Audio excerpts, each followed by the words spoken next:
hope it doesn't start showing what I played before. This video is delayed.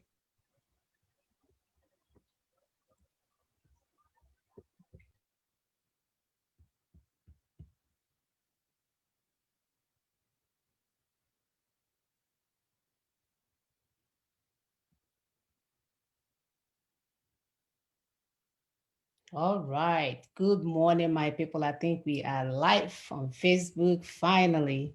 You know, when you're coming to do a great thing, the devil will always come and fight you.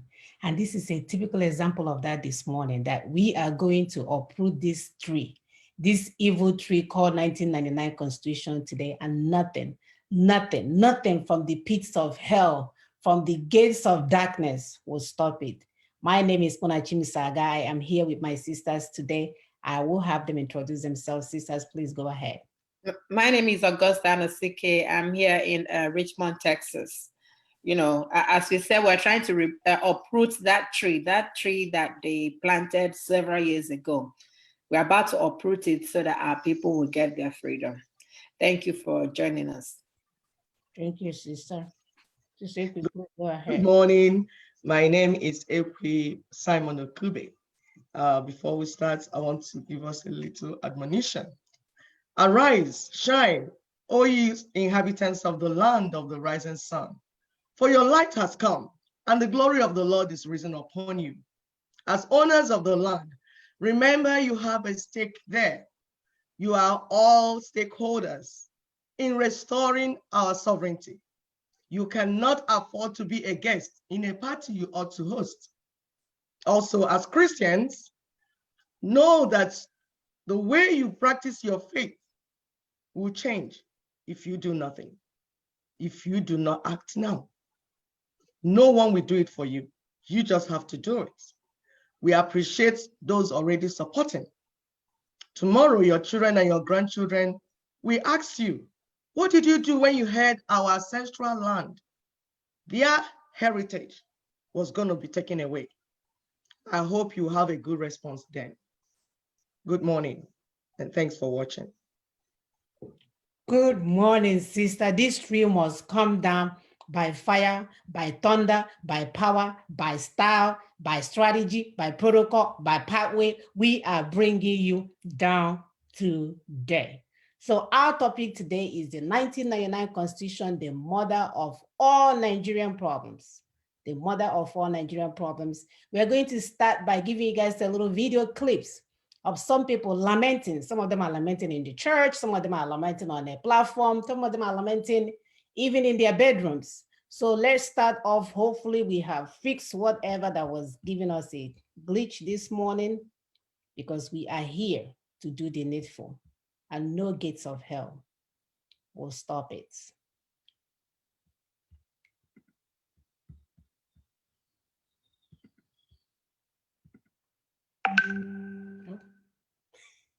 That's funny. So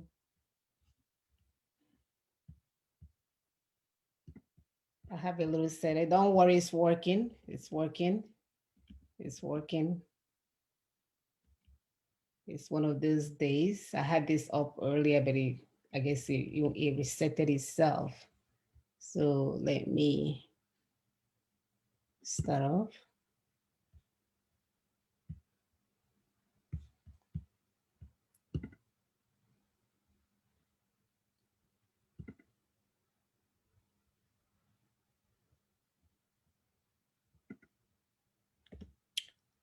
The video cannot be played. Why not? All right, while we're waiting on that one, I will work on another one. We have 3 videos with short clip videos, about 2 minutes or so. This one here, I'm not sure what happened to it. I had it up earlier, but I guess it disappeared on me. I will find it.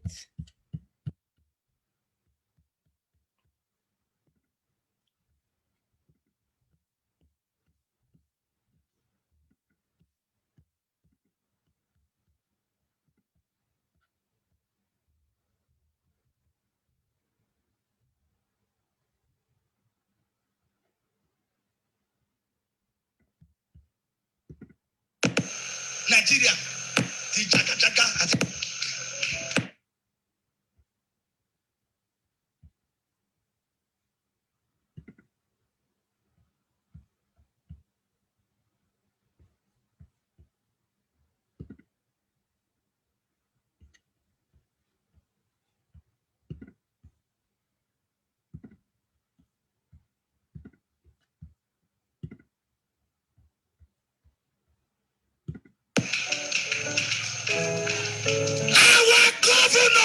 thief. Yes, sir. Indomie. Governor, cause they thief Indomie. Yes, sir. Yes, sir.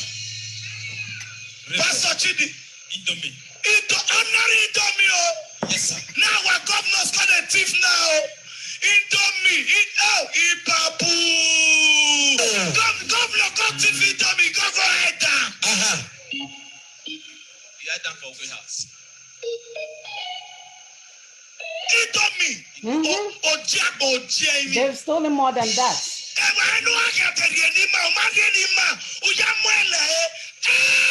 Nigeria government, it will not be well with you people. Oh no, never. It will not be well with Nigeria government. Amen. They will wake up and bury their children. Amen. They will wake up and bury their wives. Amen. All these evil politicians, the one in House of Rock, the one in House of Assembly, the one in Senator, Tukutu Makia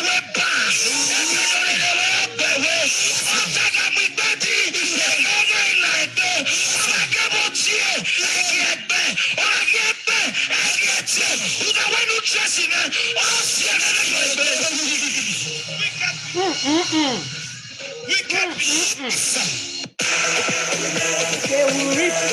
These animals will reap the fruit of their labor. Their labor to steal from my people and keep them hungry. This is just the beginning.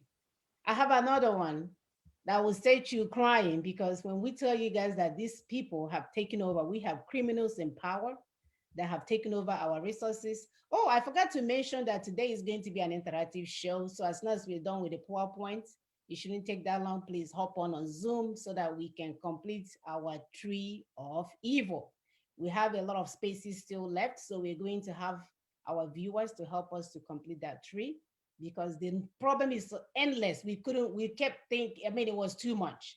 We said, let it not just come from our head, let it come from our viewers' head as well, because we are all in this together. Like my sister rightfully said, we are stakeholders of all of these things. So the earlier we start working together, the better for us, because we need to get rid of these criminals in power. If not, they will continue to steal from us. They even steal money. It's not enough. They will go and steal Indomie. That's Indomie. I'm not sure what that thing is called. So that's how bad it has gotten. They will steal money. They will steal gold. They will steal resources. It's not enough. Then they will pack the food that our children are supposed to be eating and pack it up so they can rot it away, and then they will pack it up and give it to you during the campaign. Here's another one. One of the lead speakers, Alhaji Usman Bugaje, raised a controversial issue on the ownership of the nation's crude oil domiciles, majorly in the Niger Delta. According to him, it's wrong for any state to claim that it's oil producing, because 72% of the total land mass in the country belong to the North, and that by the United Nations law, it's only the North that actually has the right to claim ownership. How Nigeria's leaders should think. There is no oil producing state. The only oil producing state is the Nigerian state itself. Because the investment came from the Nigerian state. The territory belongs to the Nigerian state. And whatever mileage you get in the sea, according to the United Nations law of the sea, is a measure of the land mass that you have. That is what gives you the mileage into the sea. If you have a small landmass, you get a small cut of the sea. And the landmass of this country, we know, that gives us that long 200 miles or nautical miles or more into the ocean, is because that 72% of the landmass of this country, which is the North. So what they claim is the offshore oil is actually the oil of the North. If anybody should own it, it's the North. So we should stop using these terms that have no sense at all. There are no oil producing states. It is only the Nigerian state that produces oil. Liar, liars. Liar, liars. We are coming to uproot you today. I am the oldest grandchild We of are Arlen coming Tree. to uproot The outside you world referred today. to us as the Zionist So, society, but was an this end of is days. not part of what we bargained for. It's enough. We've had enough of their BS. We've had enough. We are coming today with our forefathers, our ancestors, to take back what belongs to us. that 1999 constitution that you put on our head to steal our resources, and then have the audacity to come on air and explain it to us. Wow. We are here to tell you that we now have the audacity to come for what belongs to us. So get ready. Here is another video when we talk about solutions, things that can get us out of the rope that our enemies have tied us around for so many years. As a matter of fact, they didn't even have to tie us around. We are dancing around while they are tying us. We are dancing around for them. We didn't make any move, so they didn't have to exert any energy to do it. We are just helping them complete the process. And our brother here has a solution. Here is the video. What is this in simple terms? Because we know that if we go to this election now, it is like carrying fuel to low intensity fire. The constitution is already being rejected across board. I'm involved in the process of how we shoot down this constitution because that is the source of our misery. Because in the preamble, it says that we, the people, resolve solemnly to live in Nigeria under the instructions written in this constitution.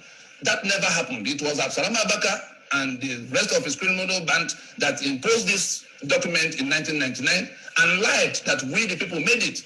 He told the story of how he made the document inside the document and then turned around to say that we made it. And then there's a second version of this constitution that deletes the first part at its own instruction in that decree of 1999. Decree number 24 of 1999, where he said they should remove the story of how he made the document so that it can now have this falsehood that we, the people, that is what we are complaining about. Therefore, it is not the business of National Assembly to come to write another document over the heads of the owners of the land that will be called Nigeria. How long? What's the time frame you recommend? It will not take us. Plan? It will not take us more than 18 months to 2 years to suspend the elections right now, because if we don't, Nigeria will go up in smoke. I can guarantee you that. And if for any reason, tenure elongation. No, what is it? Are we talking about South Africa? Found themselves in this exact situation by 1990. The apartheid constitution under which Frederick de Klerk was elected, you understand, was in place, and it was being rejected across the land. And the people saw that if they moved any further, that the constitution was going to collapse on their head. I mean, being rejected on the street. Okay, I'm sorry, but on the other side, what if elections come and they hold? If elections hold, what happens? Anybody, whether he's of APP or PMP, that says he is going to govern Nigeria for another 4 years on the basis of this constitution will have the owners of Nigeria to contend with on the street. We are going to march out against anybody who says... Are you trying to ferment troubles? It's not a matter of trouble. We're talking about life and death here. We're talking about a situation where more than 5,000 people die every day because Nigeria is being governed by a constitution that is imposed. Why? If I ask you a question about... So there are three problems. If I tell you what's going on in the north, ask you what's going on in the north. Yes. Because of the insurgency and the number Yes. of people who were displaced, 12,000 dead in 5 Yes. years, Yes. nearly over a million displaced. Yes.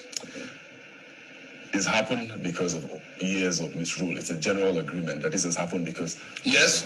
Because of the lazy economic... Feudal arrangements that have been imposed on all of There's us. lazy economics going on in the state. Rent seeking. Everyone rent seeking. We all run to Abuja Yes. to pick up money and all of that. To share oil money. We have a problem in the Northeast. Yes. Absolutely. But we don't have problems of that magnitude throughout the country. You had article telling us it will spread everywhere 2 days ago. Well, but it hasn't spread everywhere. No, he told us it will spread everywhere 2 days ago. And he has the capacity to make it spread. In South Africa, it was a general... Let me tell you our answer to that situation. Do you think the point you've raised Yes. is grave enough to say you seek the postponement of an election? Air Force plane was shut down. Up to date, nobody has gone to the wreckage. The pilot that ejected was beheaded and the film sent to defense headquarters. And you don't think that the territory they control now is large enough? You know what a jet fighter is? It's not a helicopter. They have enough space under their control so that our military can no longer enter. They have their... All right. Thank you. Thank you so much. This is just a little bit of the issues that we are having and the solution to the problem at hand. So we're going to do a little educational section today, and we would like for people to join us, like I said, sooner. I hope I don't have the Zoom information here. So let me put that in If you guys want to start logging on in the next 30 minutes, it's going to be involving everyone today. We can get it started. So I will, okay. Sister Muna, go ahead with the PowerPoint while I put in the Zoom ID. Okay. I'll pin the Zoom ID now. I was gonna put the rest of the information. Oh, okay, yeah, go ahead. Okay, so save, hopefully it did take, all right, good. So I have the Zoom information now. If you refresh your screen, it should be there. So we are going to start today with a PowerPoint presentation. Please pay close attention so that you'll be able to contribute. You want people that can articulate what we have done today. We don't want any thank you for what you're doing, the work you're doing. No, we've passed that stage. We want you to engage us in a conversation, meaningful conversation relating to today's topic. So I'm pulling up the PowerPoint. Solution slideshow.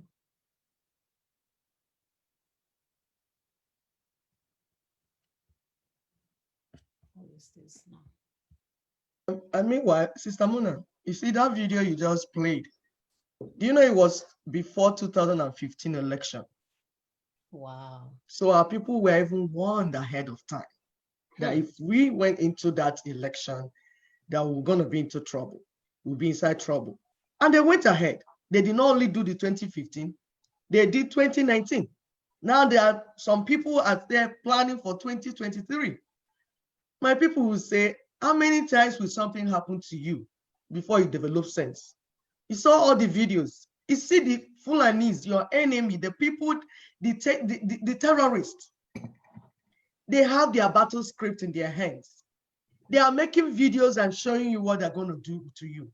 And technically, like we said before, they are not even part of Nigeria anymore. They have moved out of Nigeria, and you are still having issues bringing that constitution. This 1999 constitution, they are not using it anymore. They are using Sharia law now in their area. But you are having issues pulling it down. Sister Muna, when you're ready, please go ahead. Absolutely, my dear. They will no longer have any issues. When you look at this massive tree, when we talk about massive, it has all kinds of problems, deaths, condemnation, lack of job, desperation, just name it. Everything evil is on this tree. So when we call it an evil tree, we are not kidding. And all these things are rooted in the 1999 Constitution. This is how bad it is. This is how massive. So we work so hard to get this massive tree because some people may have just one part of the problem. Even when you're rich, you still have your own problems, right? You buy your $10 million car, you cannot drive it on a nice road. The problem is endless. So this is just a tip of the iceberg. So when we say that all these things is rooted in the 1999 Constitution, why are we referring to that? We are saying that because this is a forged document that cannot be amended. We've had a guest come on show and tell us there is nothing in any Western world, there is nothing that you can do with a forged document. You cannot amend it, you cannot do anything with it. The only solution for it is to get rid of it. So the current constitution is null and void because it is not, because it cannot be amended, it is forged. So that is a no-brainer. So the only option is the total disposal of the forged document called the 1999 Constitution. So don't get it twisted. Don't let no one tell you that the assemblies will do it. The House, we heard the attorney, Tony, tell you guys that it's no way it has nothing to do with the House because we never wrote the Constitution to start with. Somebody wrote the Constitution on his own and put our information with the people. So we're not even going there. It is null and void, and the only option is the total disposal of that forged documents. And again, we said it's not a social contract. Every constitution in every state is a social contract created by the constituents. Constituents meaning the citizens, from bottom to up. We the citizens, and then we take it up, and then it becomes the law. This one that we're talking about, the 1999 Constitution that we are lamenting about, was created by the military rule. It was created by the military rule. So we need a constitution created by the people for the people, just like any other place. And we've told you guys time and time with that number, America is a case study. The Constitution of America, of the United States of America, is the supreme law of the land, empowered by the sovereignty authority of the people, or the sovereign authority of people, because it has to come from the people. No wonder America is an envy of the world, because they have a strong constitution that gives lives, the right to property, the lives to almost anything that is given to a human being. Every right is being observed. Unlike where we come from, all our things are taken from. They say that we gave them the right not to have arms. We gave them the right to take our land. We gave them the right to take our waterways. We gave them the right. How can any human being give up the right to everything that can give them life? Does it make sense? So again, we said that it must go. So what is the solution? What is the solution to all of this? What is the solution? Again, it goes back to ending the 1999 Constitution. And when we say ending it, we're not talking about ending it 10 years from today. We're talking about ending it now, ending it now, ending it now, starting today. And that's why we took time to prepare this presentation, so that we can be on board. And some of us will say, how are we going to do all of this? If you want to go ahead. Or Sister Augusta, anybody want to go ahead? Yeah, how? Yeah, I can go ahead. The ways that we need to bring down this constitution is by following protocols. So we need to follow the United Nations Declaration on the Rights of Indigenous Peoples, which has, one, established a universal framework of minimum standards for the survival, dignity, and well-being of the indigenous peoples. You see, I'm saying peoples with an S, and there's a reason for that. The word and elaborates on existing human rights standards and fundamental freedoms as they apply to the specific situation of indigenous peoples. Two, affirm that indigenous peoples are equal to all other peoples while recognizing the right of all peoples to be different, to consider themselves different, and to be respected as such. So following protocol is important. Three, affirmed further that all doctrines, policies, and practices and on advocating superiority of peoples or individuals on the basis of national origin or racial, religious, ethnic, or cultural differences are racist, scientifically false, legally invalid, morally condemnable, and socially unjust. So on this one, we highlighted the word religion, because that's what some of the people in our so-called geographical location is using to call us infidels. They don't think we deserve to live. They don't think we have the right to land. They don't think we do anything. Anyway, like my sister said last week, or we said last week, we are their slaves. We just we are gallivanting slaves. We with the chop money, they dance in music while we are working for our slave masters. So even the UN recognizes that religion you cannot use your religion and declare superiority over somebody else. So and then the Article 3 of this is the United Nations. I forgot what it is. Declaration of the Rights of Indigenous People. Declaration of the Rights of Indigenous People, right. So we put that certain part of it. There's 46 declarations in there. We've read it before for you guys. We're just using the one that attributes to our right to exist in that mere geographical location called Nigeria. So the Article 3 said indigenous people have the right to self-determination. By virtue of that right, they freely determine their political status and freely pursue their economic, social, and cultural developments. These are recognized rights by everyone in the world, so that we are not going out there getting killed over something that we have a solution for. There is a solution to our problems, and all we have to do is to follow that protocol. Sister Augusta, go ahead. Yeah, so as we said, following the protocol is important. The UNDRIP Article 15 and 19. For the Article 15, number 1, everyone has the right to a nationality. We cannot overemphasize that. If you come down to our region, let me use the Lower Niger, for instance, we have the Shekiri, the individual nationalities came together as the Lower Niger, you understand? So that is what they're talking about. You have a right to nationality. Number 2, no one shall be arbitrarily deprived of his nationality nor denied the right to change his nationality. It is stated in all these articles. So, as Sister Mona rightly said, we have treated this before. You can go back to our old videos, you'll see it. Article 18, indigenous peoples have the right to participate in decision-making in matters which would affect their rights. As we're saying that this constitution, we didn't participate in this constitution. It was handed over to us through Decree 24. So our rights have been infringed from day one. Mm-hmm.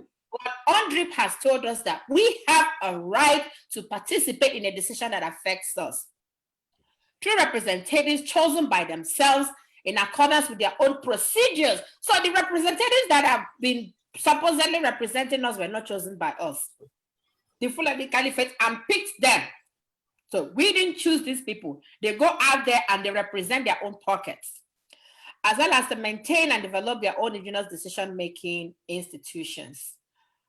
Sister, continue. Article 20. Everyone has the right to freedom of peaceful assembly and association. No one may be compelled to belong to an association. We can't overemphasize that. We have the right to peaceful assembly. Article 21. Everyone has the right to take part in the government of his country directly or through freely chosen representatives. Everyone has the right of equal access to public service in his country. Here, the Fulani takes everything to themselves, and they leave us in our own sorry state. The will of the people shall be the basis of the authority of government. Now, let me read that again. The will of the people shall be the basis of the authority of the government. That is, we are the ones with the power, not government. We are the one that own this power. We are the one that if we say go, government would go, not the other way around. This will shall be expressed in periodic and genuine elections. We have never had a free and fair election before in that contraption, which shall be by universal and equal suffrage and shall be held by secret vote or by equivalent free voting procedures. Samina, continue. Okay. Go ahead. Go ahead.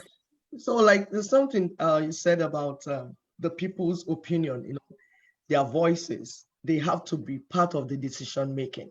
And we have the democratic tools to use to ask the people, what do you want? It's not by going on the streets. Of course, you go on the street to demonstrate, protest, say all the things that I'm not happy with what is going on. But there is a tool that you can use to hear everyone's voice, and that is called voting. Voting in a referendum. Like we saw what happened in Chile a few days ago. The people said this constitution must come down. And that's why we said declaration of constitutional force majeure is the first thing to do.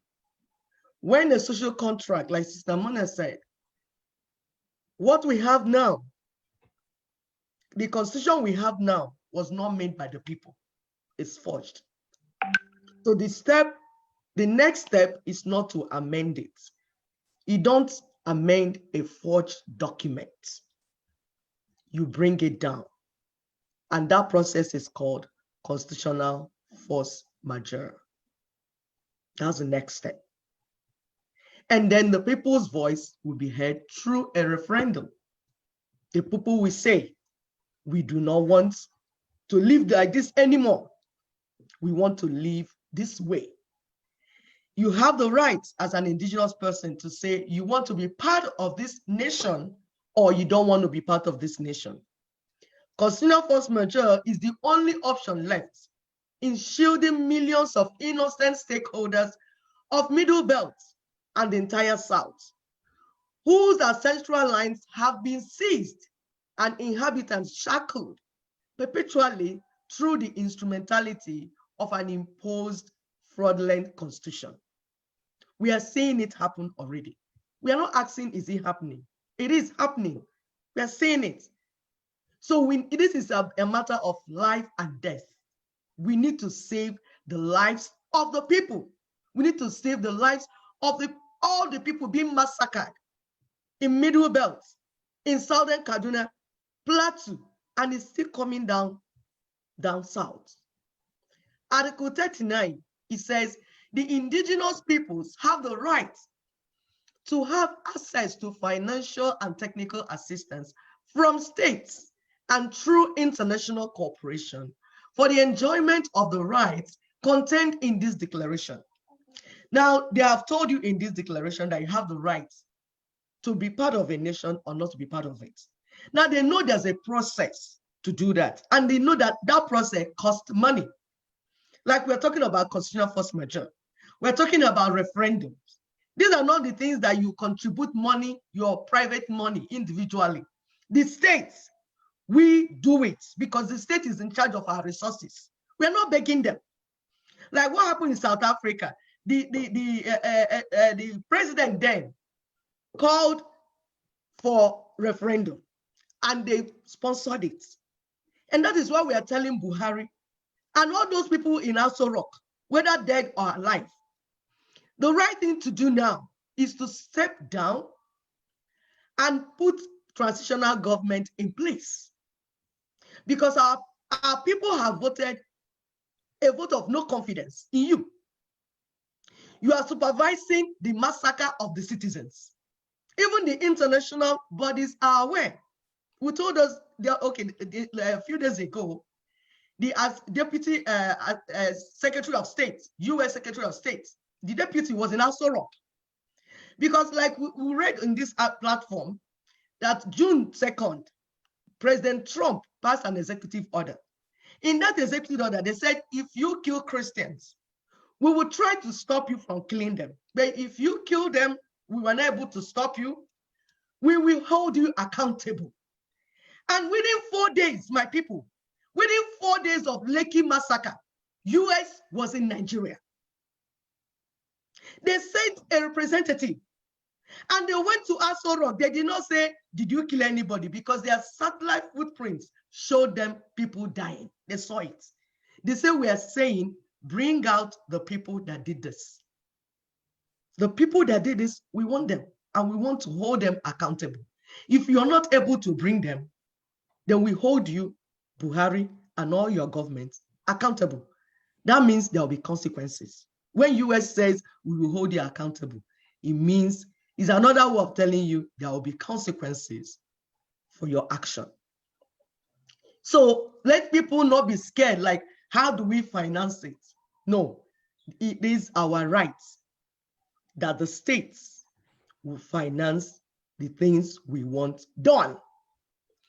Article 40, it says, indigenous peoples have the right to access to and prompt decision through just and fair procedures for the resolution of conflicts and disputes with states and other parties, as well as to effective remedies for all infringements of their individual and collective rights.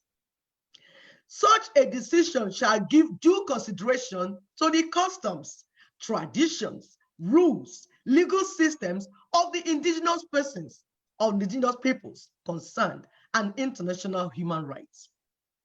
Article 41 says, the organs and specialized agencies of the United Nations system and other intergovernmental organizations shall contribute to the full realization of the provisions of this declaration through the mobilization, inter alia, of financial cooperation and technical assistance.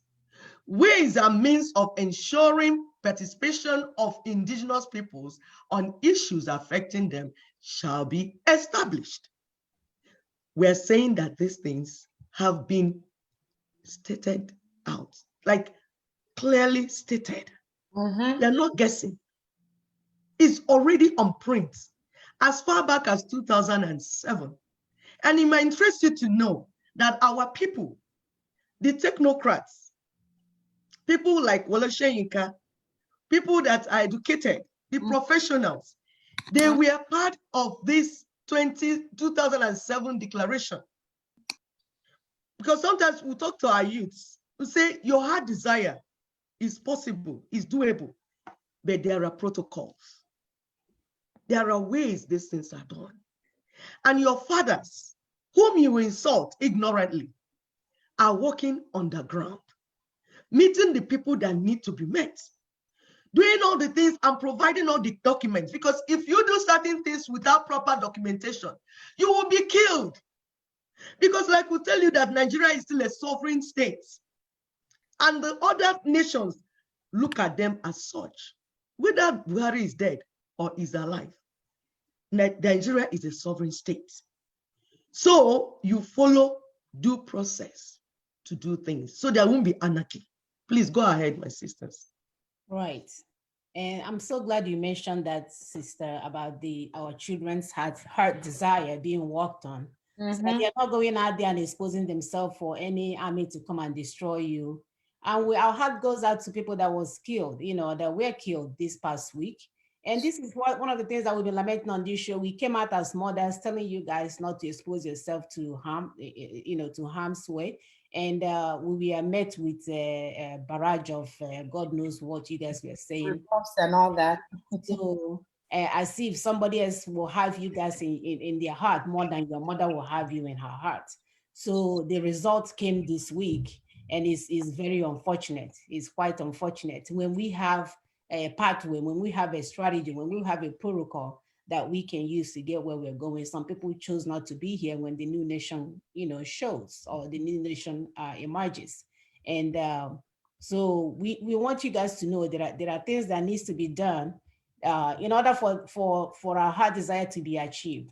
So by definition, a constitutional referendum must be concerned with a partial or total revision of the constitution. This is some from the guidelines for constitutional referendums adopted by the UN on July 6th of 2001. So things have been set in place, and you must, for international community to pay you any attention, you must follow that protocol. So should take place following a popular initiative. Right now, everybody, and that's why we're trying to educate people on this takedown of 1999 Constitution, so that it can become popular. People can start hearing about it. People can start dancing the tune. People can start making jingles about it, because we need to go. We need to make it popular to understand this is the common thing that is the umbilical cord that is hanging on to all of our problems. If you can remember the tree that we posted, when you look at the stem of the tree is piping down. That is the 1999 Constitution, and everything is down there on the inside the roots. So this constitutional referendum should be called by an authority such as the parliament itself, or specific number of parliaments, the head of the state of the government, but the most importantly, the one of the several entities such as indigenous people trapped in Nigeria. And I put that there so that we can understand, for people that think, oh no, you can't call for this, it's possible. UN is telling you no. We have the middle belters calling to save their lives. We have the Easterners, and then we have our Oduduwa brothers and sisters doing the same. So, and we're not talking about one now, we're talking about several territorial entities calling for such a thing. And we have the information here at the bottom if you want to go and look up more. So what does the referendum entails? Referendum entails the ability for people to vote a simple yes or no in a popular initiative like the constitutional takedown that we are talking about. If we agree to remain in the union, then there will be a transitional government, because again, time and time again, we do not want anarchy. We don't want any death. We have died enough. Our land, no wonder, some people say, oh, our land is so fertile. It's blood though. It's blood, my sister, because if you go to other countries where they are not killing people like that, their lands are not fertile like ours. Ours is so fertile because the blood of our sisters and brothers have soaked it so many times that it's beginning to give us, whatever. So it's not even what we want, because there's so many other ways we can plant stuff. We do not want any more blood in our land. So we also talk about something called the Charter of Relationship. If you decide to be in a nation, you don't just go up there and say, oh yeah, put me down, put me down. No, you have your relationship. Sister, I'll let you explain this because you do a better job than I do. Okay, my sister, yeah, Charter of Relationship, like when you have a heterogeneous setting, like Sister Augusta mentioned that, example, in our lower Niger area, you have the Jaws, the Shekiris, the Igbos. These are sub-nationalities. So that nations on their own. In that area alone, we have up to like 6 different nations in that geographical space. So it's not something you announce over the radio and tell them, now from going on forward, you're now a member of Nigeria, or you're now a member of Biafra. These are not done that way. And that is, it baffles me when people do it, because we are saying Nigeria was wrongly constituted, that people were not consulted, and you plan that forged country called Nigeria, 1914. You just woke up and said this did this, you are now called Nigeria. We've been lamenting that this is a wrong way to create a nation and build a nation. That for you to have a proper nation, people have to come together. People have to be consulted. There'll be dialogue. And then after that dialogue, we have what you call Charter of Relationship. It's a written document. It's not something you say just in the mouth. You write and sign that, okay, going forward, we want to relate as a nation, as a confederation, as a federation, as whatever you want. Then we are going together. So that needs to be done. And it's not too far away, because already we have alliance. Like we're telling our people, LNC, MNN, NINAS, all these alliances are getting towards all these things that needed to be done. You have to follow the protocol, my people. Samuna. Absolutely, absolutely. We have to follow the protocol. And we have given you guys numerous examples of this constitutional takedown. A lot of people were arguing with us. They were like, oh, South Africa is different. Oh, South Africa happened 20 million years ago.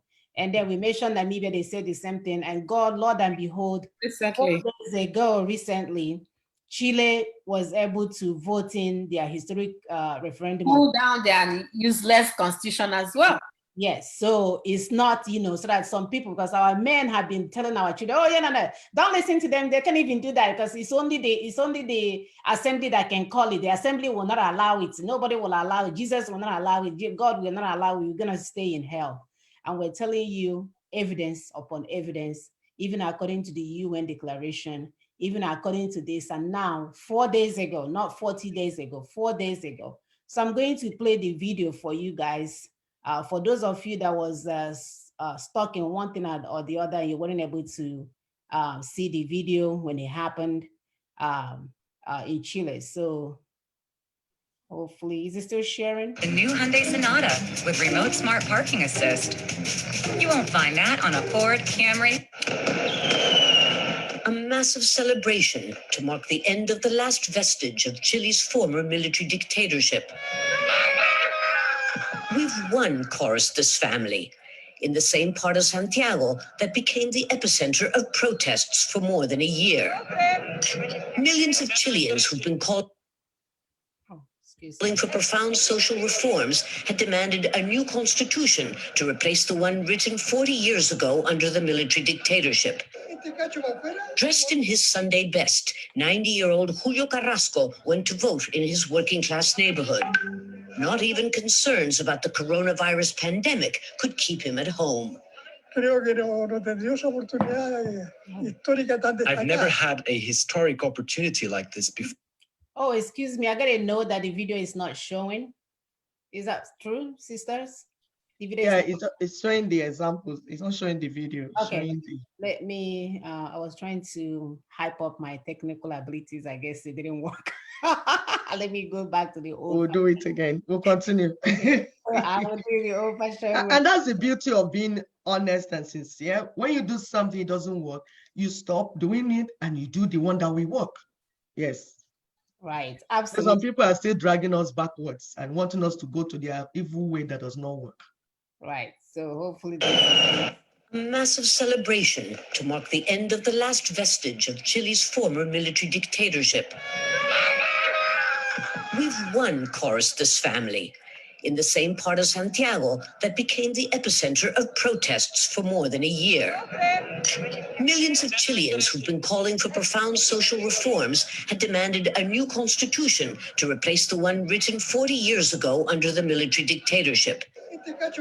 Dressed in his Sunday best, 90-year-old Julio Carrasco went to vote in his working-class neighborhood. Not even concerns about the coronavirus pandemic could keep him at home. I've never had a historic opportunity like this before and never will again. It's the first time that we get to participate in the creation of a constitution, that we can have an input in the judicial structure of our country instead of having it imposed. I only hope I live to see the new Chile. On the other side of town, members of the youngest generation of voters were excited about having cast a ballot for the very first time. This is the first institutionalized change or election that I have ever been convinced it's going to work. Because, well, this is a very important change for Chile. Apruebo. When the vote counting began, it was clear that Chileans, by an overwhelming majority, had approved the formation of a constituent assembly whose delegates will be chosen by popular vote and with gender parity.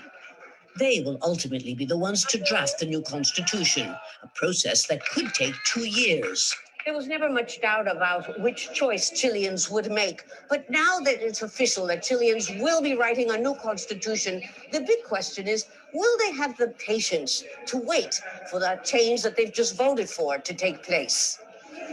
Opponents of the decision fear it will create false expectations and lead to economic instability, which will only fan more social unrest. I'm concerned about the way this has been. All right, so everybody has their stuff. You know, whenever you're trying anything new, some people will have their doubts, but the case or the point that we're trying to make here is that this is doable, that this,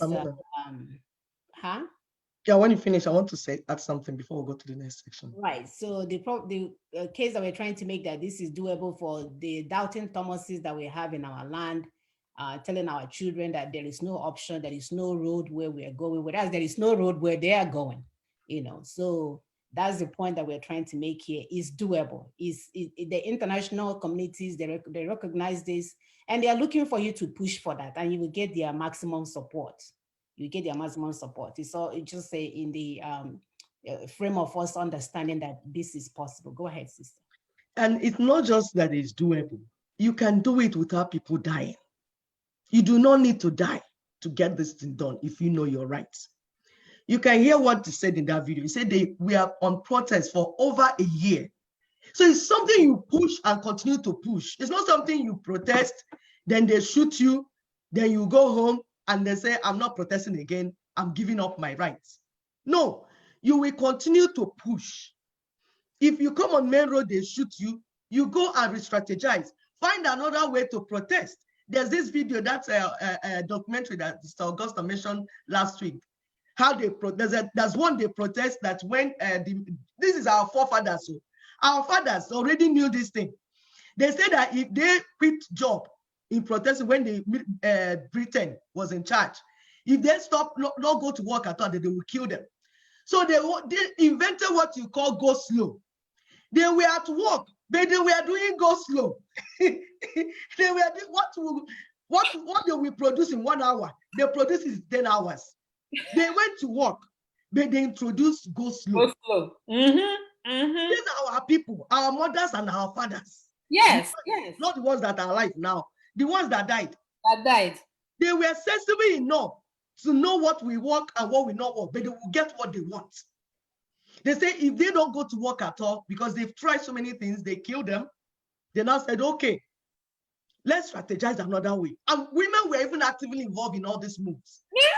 The likes of Fela's mom was part of the young women that, they're part of this group. Uh-huh. So you have all forms of protest. You have many ways to protest, but you get what you want. Another thing they said in that video is said that what they had, their constitution was, the constitution was a military constitution, and it made the regime military dictatorship. Our people are there claiming that what we have is democracy. It is not democracy. The constitution we have was made by military. It's Decree 24. It is not anything that we made. So what we are having is not democracy, it's military dictatorship. And Fulanis put it in place. Now they set up it by that referendum that they did. They now have a transitional government. That's what they have. And they are looking to vote again in 2020. So we are telling our people, the vote you will vote is not to vote for president or vote for this or vote for that. The vote you need is referendum. That's the vote you need today. So anybody that is, because it's like having a car without engine and you keep changing drivers. Today is this driver, tomorrow you bring driver. How will that make anything change? You say that your car has no engine. You're changing drivers. Will you ever move? It won't move. They will not. So we are not looking to vote for president or vote Igbo president, Fulani president, Yoruba president. No, we are not doing that again. The only thing that we the people want to vote for now is referendum. Yes or no. Are we part of this or not part of it? And then we decide, like Sister Mona said, if we say in our region, and it is sub-regional, it's regional because what we have in Nigeria is federal republic. So as a result, it will not be like Chile on that they did one referendum. This one, because we have sub-nationalities that came together. The Jaws are in their land. The Igbos are in their land. The Yorubas are in their land. Like that paper said, he said that the nationalities have to be in their land. We have read this thing for you before. So based on that, then we go into that referendum as a sub-nationality. We Igbos, for instance, because I'm an Igbo woman and I'll continue to be, I don't want any of that, and I'm an Igbo woman. There's a reason why God made me an Igbo woman. Yep. So I will vote as an Igbo woman and I'll vote with my fellow Igbo people. We will vote collectively and say whether we want to be in or out. Based on what our people answered in that referendum, we will the next step will be taken. Like Sister Mona said, if we said we are out of the union, then we go and make our constitution and continue with our lives. If we say we are in the union, the next step will be transitional government so that we can say the terms and conditions that we used to be in the union. This is simple and straightforward. Go ahead, please, Sister Mona. Right. And it's not that complicated, my dear. So we make a reference point here to the United States Constitution, which has the preamble that we, the people that the so-called handlers of Nigeria they stole that information and they posted it there, we the people, you know, as if we were part of the Constitution formation. So the US preamble said that we, the people of the United States, in order to form a more perfect union, establish justice, perfect union, establish justice, ensure domestic tranquility, provide for the common defense, promote the general welfare. It didn't say to promote Fulani's welfare. It didn't say to promote the politicians' welfare and their children. It didn't say to promote the people that are doing well. They will be doing well, seeing our land burning down. They will form their own government, build their own house, put their own electricity, fix the road close to their home, have their own local government, and leave their other people in abject of poverty. Still our Indomie, still our food. Turn around and steal the Indomie. Is that bad? So he said, promote the general welfare and secure the blessings of liberty. I don't know if we in Africa now know what liberty is all about, because our liberty is twisted. Our liberty is twisted in so many ways. Are we talking about churches? Again, some people say, leave religion alone. I said, no, this is where we were packed for years. Packed every Sunday. I remember going home several years and my sister said she's not coming. She wanted to see me, but her Shiloh, she wanted to go to Shiloh conference or something like that. She said she has not seen in 5 years. You have not seen me. What is 5 years? So many years. She said she had to go to Shiloh. This is how they divide us as family. They will use religion to divide us. They will use everything to divide you and your parents. It was more important for her to finish the 2 weeks Shiloh thing because they have told her that's otherwise she will not be looked as a good Christian. You know, if she doesn't do that, that means she's not a good Christian because she has cut away from her families and she has a new family now. That's the church. The church, right. So it's not bad enough that they divided us in states and break us down into how many states now. It's not bad enough they have us fighting. People will say, oh, you're from Anambra, you're from Imo State, you're from Owerri. They're doing it. It's not bad enough. Then they started with their churches. They will take our sisters and tell them their family members are evil. I mean, what are we talking about? Are we talking about the marriages? They will tell you can't marry Anglican, you can't marry Catholic. It's like divided. They keep cutting us into pieces. And we're talking about promoting the general welfare of everyone. They're promoting general welfare and securing the blessings of liberty to ourselves and our prosperity. Do ordain and establish this Constitution for the United States of America. This is what we want our own thing to read, because with this new nation that is emerging, business as usual is no longer acceptable. No. No longer, and that's why they are fighting. They will fight you through Facebook. They will fight you through all these things, because the politicians and their cohorts, their criminals and gang members in power, this is the only way that they're feeding. So they don't want anything to change. So whenever you hear any negative challenges, when you hear any negative comments, it's coming from the camp of those, either they are so ignorant, they have lost their mind, or they are eating from the system. So you will never hear them say anything otherwise than to continue the Constitution that is choking all of us to death. And we're saying no more. So if we're going to use the people, it will be with the people that truly represent the people, not just some part of the nation. So if we can end this 1999 Constitution, actually, we can end this 1999 Constitution by bringing down the tree of death called Nigeria. That place is, when somebody calls his name, whether it's shithole or hellhole or whatever hole it is, you should not be offended. You should not be offended. The handlers of Nigeria actually put it together thinking that we're going to wake up and be smart enough and say hell to the no. To their amazement, we sat there for 100 years and still sitting and talking. Like they can't even believe it.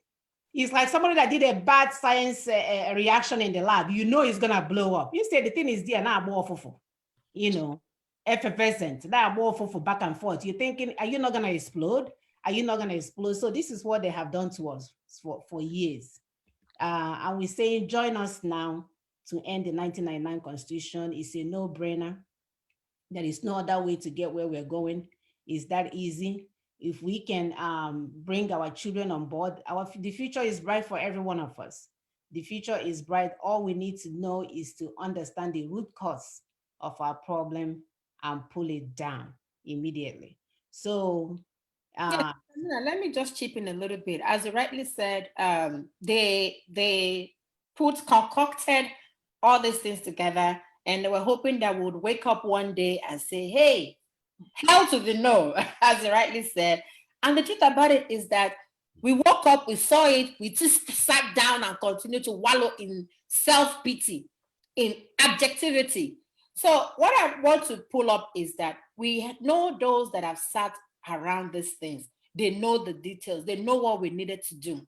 They know that if we follow the UNDRIP, if we follow the United Nations Protocol, we will be as good as new. They know all these things and they don't want to do it. Now, I am calling out names. I don't want to generalize, but I'm going to call out names.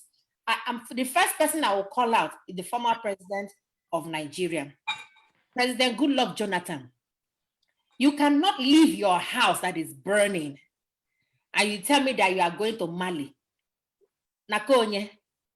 You are going to Tanzania. Maybe he has a girlfriend over there, ECOWAS mediation team of Malawi. Meanwhile, your entire the country you held before is in flames. I don't understand it. You know that this constitution is rugged, is nonsense, it's inhuman, it is nebulously written. You know that, you have read it. I don't know if you're a lawyer, I know you're a professor of zoology, but at least as a prof, a whole lot of stuff. So you know these things. The English in that thing can you go to dictionary and get the meanings. You know that the constitution is holding us hostage.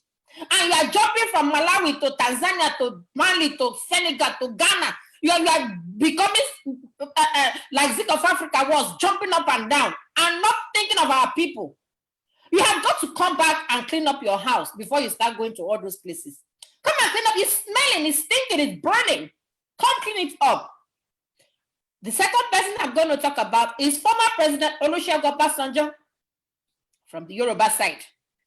You have always been the willing tool. They have always used you. In 1979, you are the one that brought this choker, you brought this constitution upon us. The 1979 constitution is what the military, through Decree 24, they now upgraded to 1999. You have always been the willing tool. You have always been willing to. You came out recently and you were condemning the killings in Lekki. Yes, the killings are horrendous. But the truth about it is that you also ordered some killing in Odi one time. An entire community was wiped away. Mm-hmm. I think that was not enough. When these northern people said they wanted to go with Sharia, I remembered what you said. You said it's going to fizzle out. 20 years, it hasn't fizzled out. It hasn't fizzled out. They're even more, they're doing more, they're claiming that the oil in Bayelsa belongs to Jigawa. Okay, they're not even claiming that now. They're claiming that there's no Niger Delta area, that the entire place belongs to them. Because they have 72% of God knows what. Come back and fix it. Stop telling us, oh, that Buhari, you are former president, come and fix it. You messed this thing up. You were the willing tool that was used. Now I'm coming to Dino Malaye. Everybody that knows me know that I hate that guy with a passion. Anywhere you find him, tell him that somebody here in the United States hates him, like with my soul. Why? The idiots came up recently. I was talking about, oh, I stand with the youth. I stand with the youth. I stand with the youth. Meanwhile, you have exotic cars that you put in your garage that you could have sold to give the youth work, to give them jobs. 10,000 people can get jobs just from the sale of one or two of your cars. You have wristwatches that you can only wear one wristwatch at a time. You can only drive one car at a time. You can only live. You show off your Dubai home. You show off your London home. You keep showing, driving us crazy, making us go mental because these monies were supposed to be given to your people, and you finally kept it to yourself. So stop coming up and crying the crocodile tears that you believe in the people. And the last but not the least, that's Sister Mona, if you can pull up that picture of that idiot, the new ignorant idiot. I remember he called himself Desmond Idiot. That is his name. I'm not making this up. This guy, I knew him when he was one day I met him. I think it was around the Ikeja area. When he was his rickety Volvo car was messed up. It was like the mechanic trying to blow the Volvo car to move on.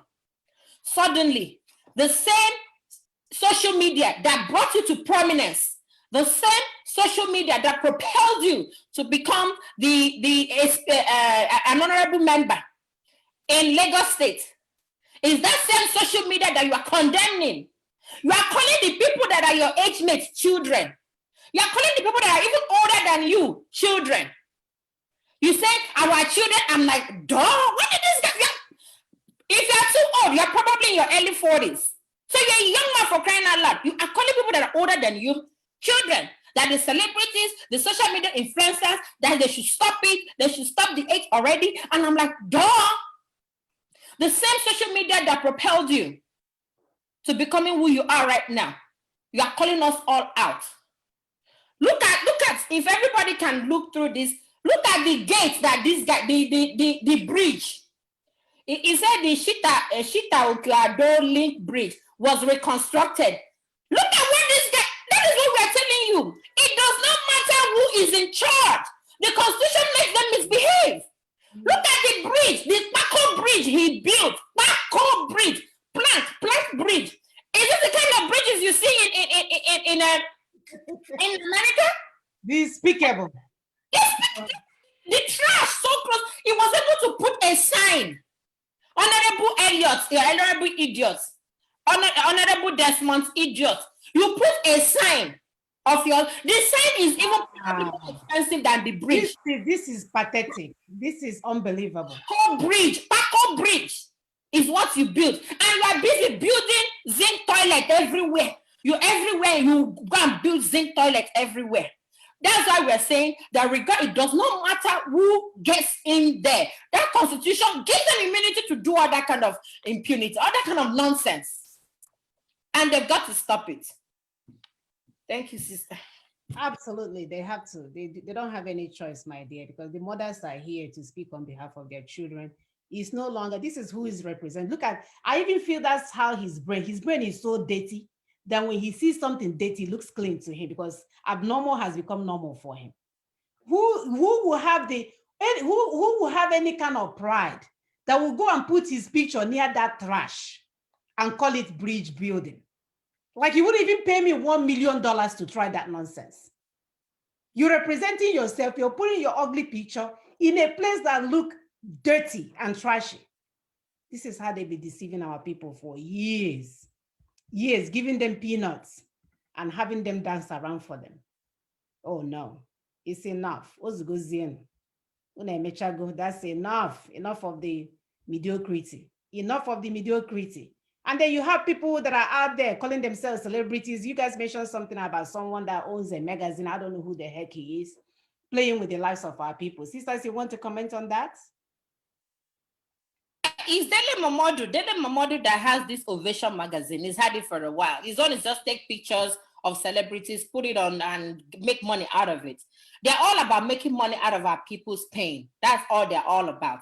You know, recently he interviewed Nnamdi and was, getting so hyped up that, because of Nnamdi's had 31K or 38K viewers. And I'm like, duh, you are interviewing a non-fraudster that is using the plight of our people to make money. Is using the pain of our people. He is the one that pushed our people to go and be fighting the Governor Wike, even though I detest everything that Governor Wike is doing. Governor Wike knows that these people are being bamboozled and being brainwashed.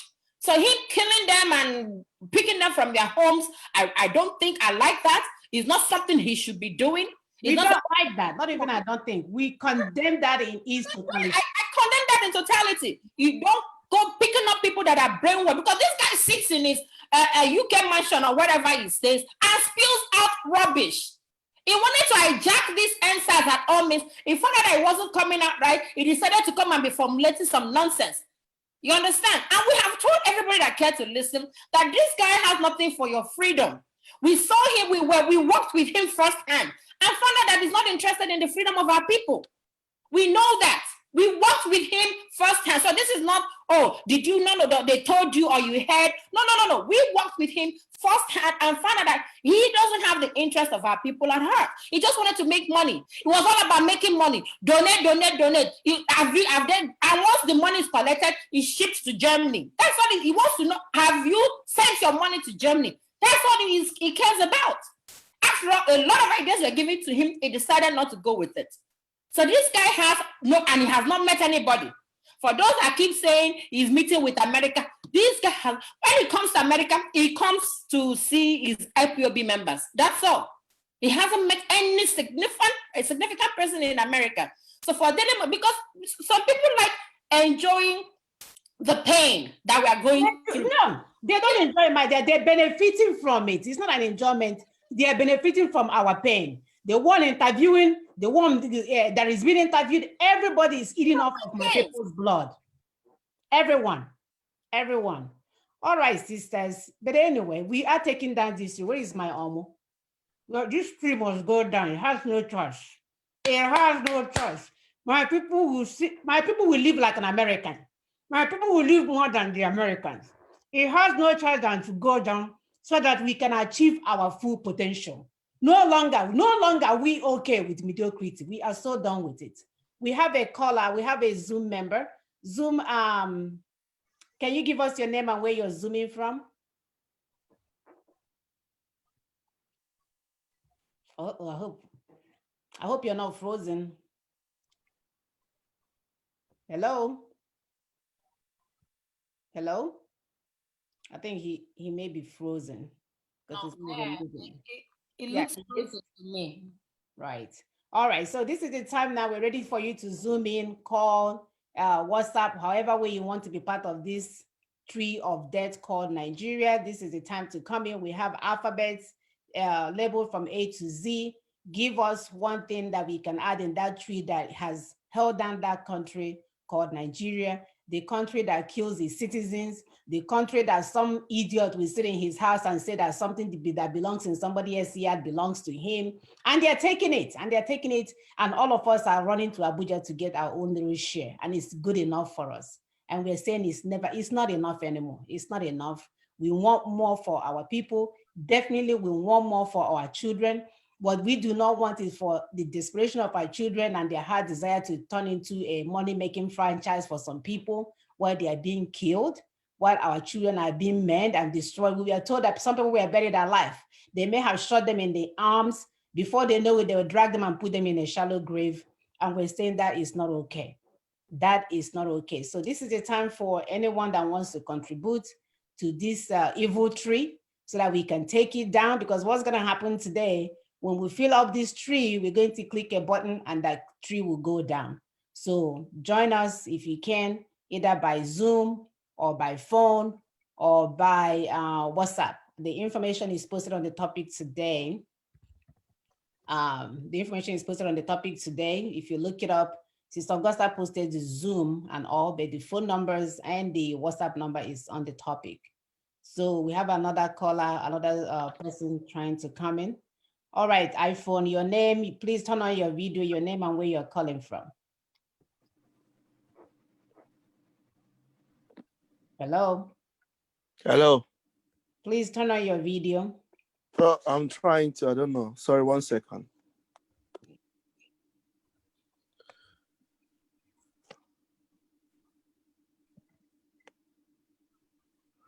I don't know what's happening. My camera is not coming on.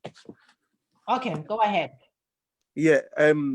Hi. I just want to say hi to all you guys here, and I listen to all of you. Yeah, my own contribution to this is I believe the problem of Nigeria is that 1999 constitution, and all these freedom fighters. Some of them are taking advantage of the poverty in the land, and why some of them are also truthfully fighting for the people. Caller, you didn't give us the name and where you're calling from. Hello? Yeah, what Oh, is sorry. I'm Tunde. I'm calling from London. Okay, welcome Tunde. Go ahead. Yeah. So, like I said, the problem, the problem of the country is everything in that country is fraud. Mm-hmm. The constitution we are using is fraud. Mm-hmm. It's one-sided constitution that gives more power to some certain parts of the country over some certain parts of the country. Wherever good that we want in the southern part of the country, if they take it to the National Assembly, if the northern people vote it down, there's nothing we can do about it. So my point here is that the way forward for all Nigerians is that we have to come out together and speak with one voice. We have to shred that 1999 constitution, which was given to us by that military dictator, Abdul Salam Abubakar and his cohort. We have to destroy it. There is no way forward. I've heard people talking about, oh, we need state police, oh, we need this. I'm saying that, yes, all these things are good. But the fundamental, you see, it's just like a tree is blocking the way. Now, you want to clear the way, you now went and start cutting the branches. No, you have to take out the roots. You have to go to the roots and pull out the tree from the soil. So we have to get rid of that 1999 constitution and let the aboriginals, the people that owns Nigeria, come together and sit together and draft a constitution that is in the interest of the people. That constitution we are using is just in the interest of the northern oligarchy, so that they can do whatever they want to do in Nigeria. They can take people's oil the way they want to. You can see somebody from Zamfara, somebody from Kano is holding oil well in Port Harcourt, in Calabar. Not even a man from Calabar owns an oil well in Calabar. Somebody from, even though I'm a Yoruba man, a man from Lagos is owning oil well in South. Even a child from South does not hold an oil well. So this thing is fraud. And I just want to use this thing to if there's any way we can have a meeting, all of us can come together and speak with one voice, because a lot of these so-called agitators are coming out. This one says freedom fighting, this one says freedom fighting, and all the rest. There is no freedom, and all these so-called freedom fighters are billionaires. Look at the ones in Niger Delta, Asari Dokubo. When these guys started, I'm sure this guy may not even have up to 50,000 naira in his account.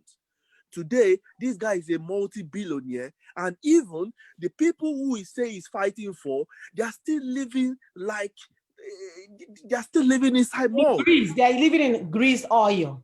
They're living in grease oil, and this guy is coming every day. He's saying he's freedom fighter. He's saying he's freedom fighter, and the people you're fighting for, you're still a multi-millionaire or multi-billionaire, and the people, the real people you say you're fighting for, their life have not changed. How many new schools do we have in the Niger Delta? How many people can even afford 3 square meters in the Niger Delta?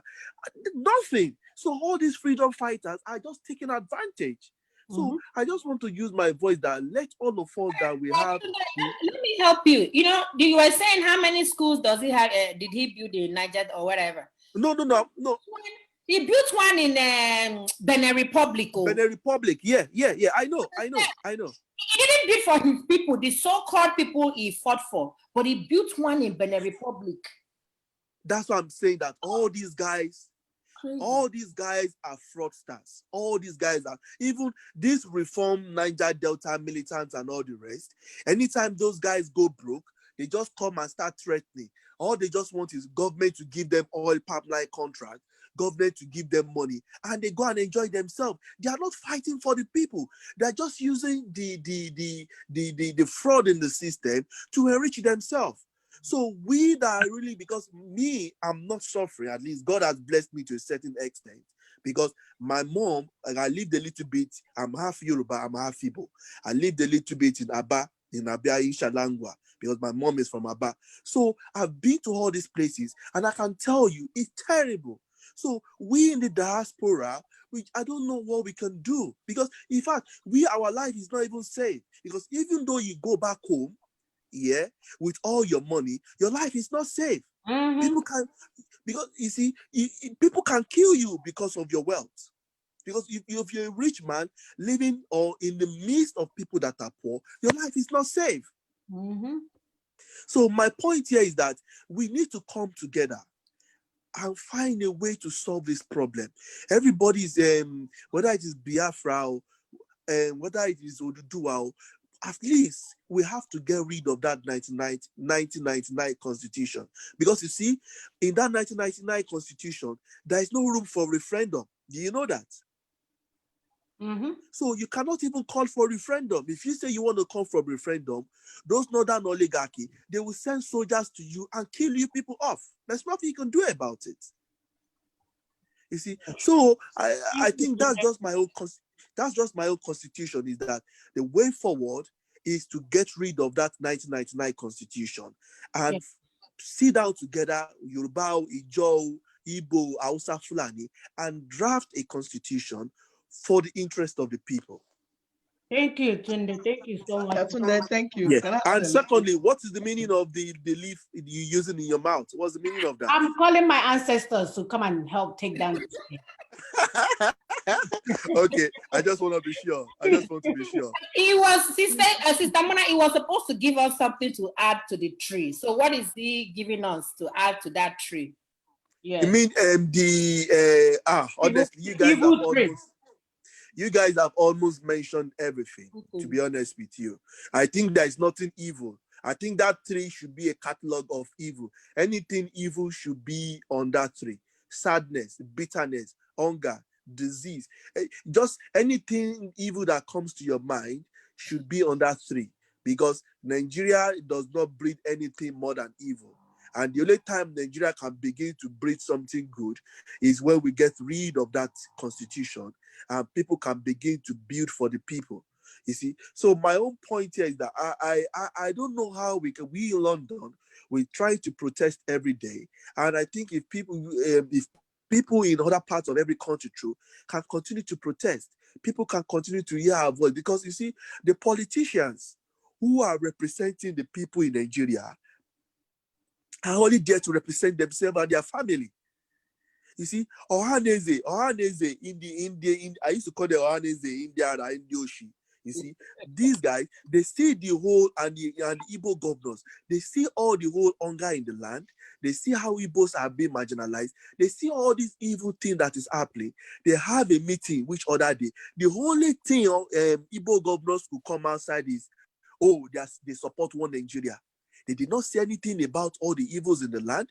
They did not say anything about all the extrajudicial killing by whether it is the police or the army. They did not say about how the Igbos have been victim of Nigeria. What kind of people are our leaders? We're not waiting for them anymore. So that one, we passed that stage. We're not even asking them what they are thinking.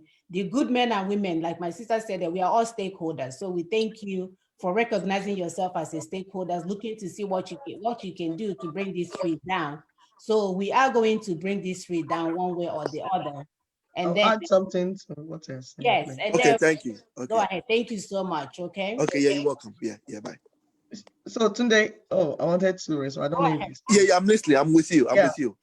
You know, if say if there's a way we'll come together, we're already together, and there's a process on ground that we are examining, and that's by Lower Niger. There's an alliance between Lower Niger and Movement for No or New Nigeria, and there's another one that is called what's that one? National Association, a self-alliance, you know, like for Nigerian Indigenous Nationalities Alliance for Self-Determination. So we are together already. The protest that is being people that are organizing, we are just telling them to change their language to end 1999 Constitution, because that's what they did in Chile.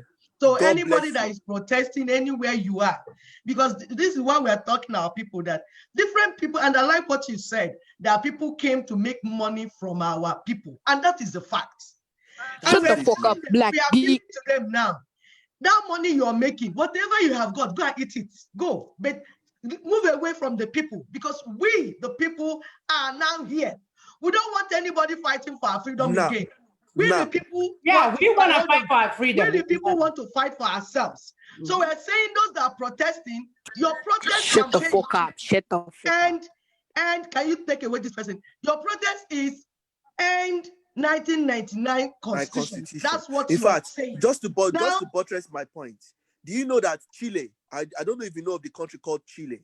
We discussed it here. I think you just joined us. Do you know that Chile just abolished the constitution which they've been using for the past 40 years? Let me talk. Please let me talk. Look at this person, is so rude. This is what we're talking about. They are so unruly. They are so childish. You come on platform, you have not been given, you didn't even raise up your hand. You are here screaming, let me talk. Let you talk what? So are you going to go over? That's what we're talking about. The nation that we're building for is going to be structured. You don't get to go do what you want. You don't get to do what you want. That's very rude of you. Yeah. My dear. Let's go there's ahead. something, sorry, please, there's something called constitutional force majeure. Because like we said, the difference between us and Chile is that we are a federation. We are sub-nationalities. And somebody said something again about the constitution, that we did not make it. So, and that there's no referendum in the constitution. As a result, what you can call for is constitutional force majeure. That means I did not make this thing. It's fraud. Bring it down. I can't operate with it. So that's the next step. That's what we are telling our people to understand what the next step. Yeah. I absolutely agree with you.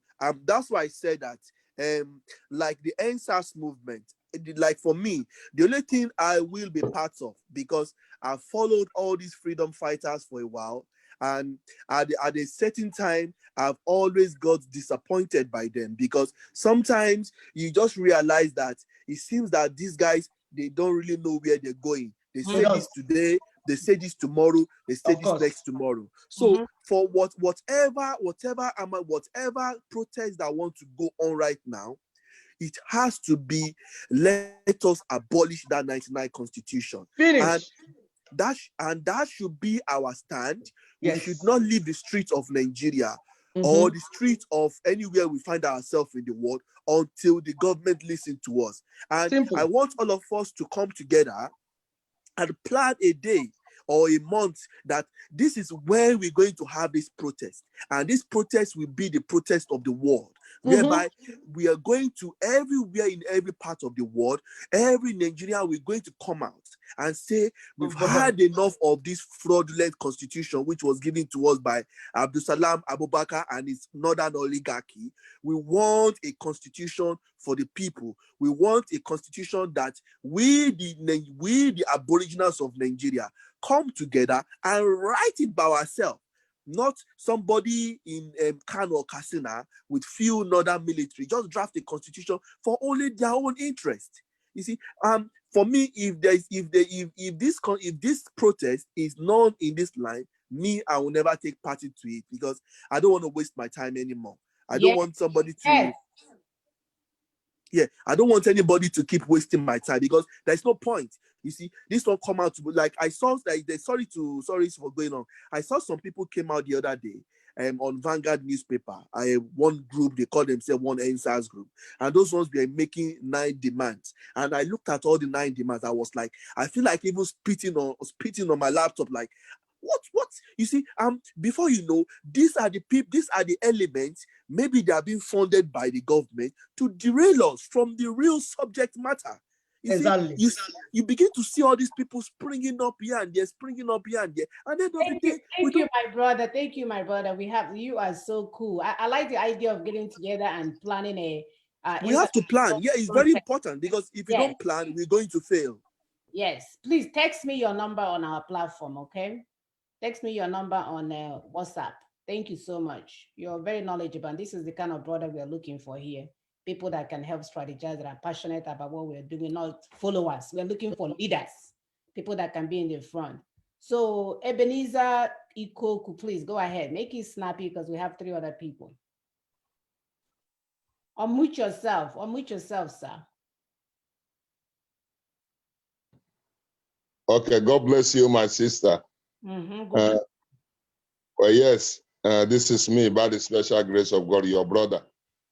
Like as I said, last time I was opportune to be in live also on Facebook when I saw you people. Like today, I just came in and I saw that you people are on live again. You know, that is a parable the Igbo man said. Agbanna atụọla ogwe, agba abụọ atụọla ogwe, ọwa ogwe ka emere atụ. Means if you shoot one, he hit there. You shoot one, he hit there. Is it that target? So what we are saying in essence is this. Let us be focused because the reason why we have this, listening to what my brother said, is that the reason why there is a lot of looting and everything, there are hoodlums already in the midst of the protesters, those who protest. So they are looking for a means to delay the movement. So immediately there is a shooting, then they took opportunity of that and start messing around everything.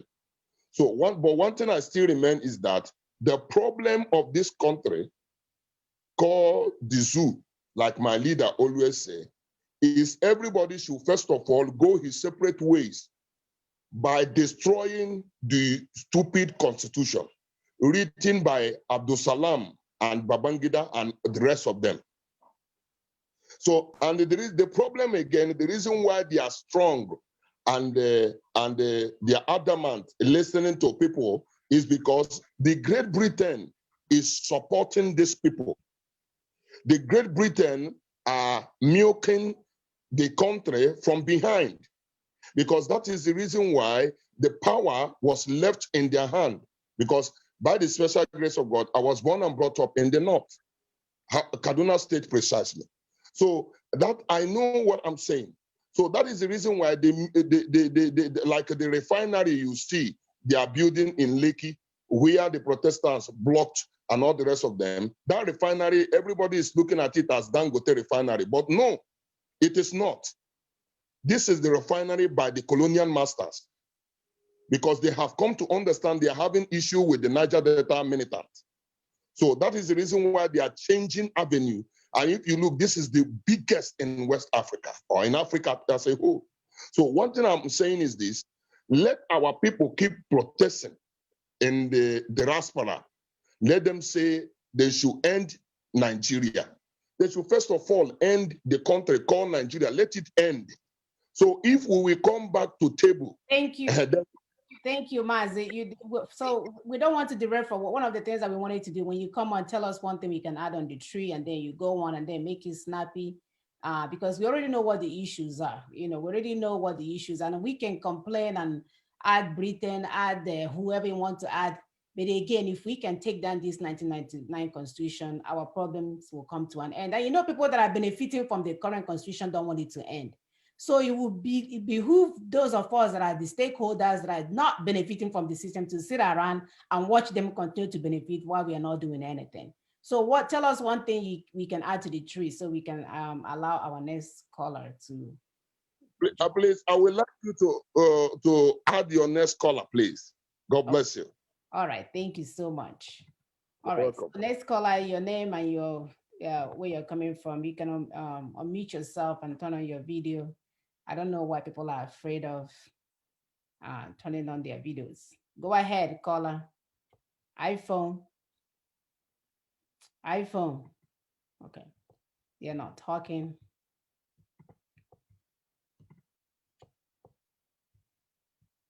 Someone has becoming unruly this morning, and I think it's this iPhone. They keep coming. They use the name Egg Roll. They use a name that looks like a Chinese name, and they're talking from the background. I hope this is not who it is, because I will report you to Zoom right now. They will block your account. You will never be able to join any kind of Zoom at all. So please go ahead and tell us what we can add to this tree so we can move on. iPhone, go ahead.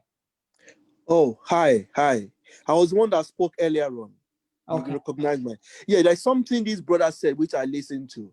You see, the mistake a lot of these guys are making is that it's easier for us to abolish that 1999 constitution than have a separate country. You see, having a separate country is not as easy as people think it is. That's what a lot of people don't understand. No. That is, you know what? We want the people to make that decision. You see, that's your own opinion. So that's why I say we the people, to be given a voice to make the decision. That is true referendum. So through referendum, we will say what we want. The Igbo man will say what he wants. Yoruba man will say everyone one vote. So we want to go through the process. There's a democratic process already in place by UN. The steps are there. And our people have already started it. So we want our people to be knowledgeable. Go to the website of LSC website if you can get more information there. We have videos, YouTubes, on how we have evaluated UN Declaration for Indigenous People's Rights. Because people say, this is difficult, this is not easy. You don't know your rights. If you know your rights, you will execute your right. It's as simple as that. Chile just did it. Yes, kill them, Yuda. Kill them all. We will do what we are supposed to do. As the people Nobody. of You the stand in the way. of that space, the indigenous people, the indigenous peoples of that place. My name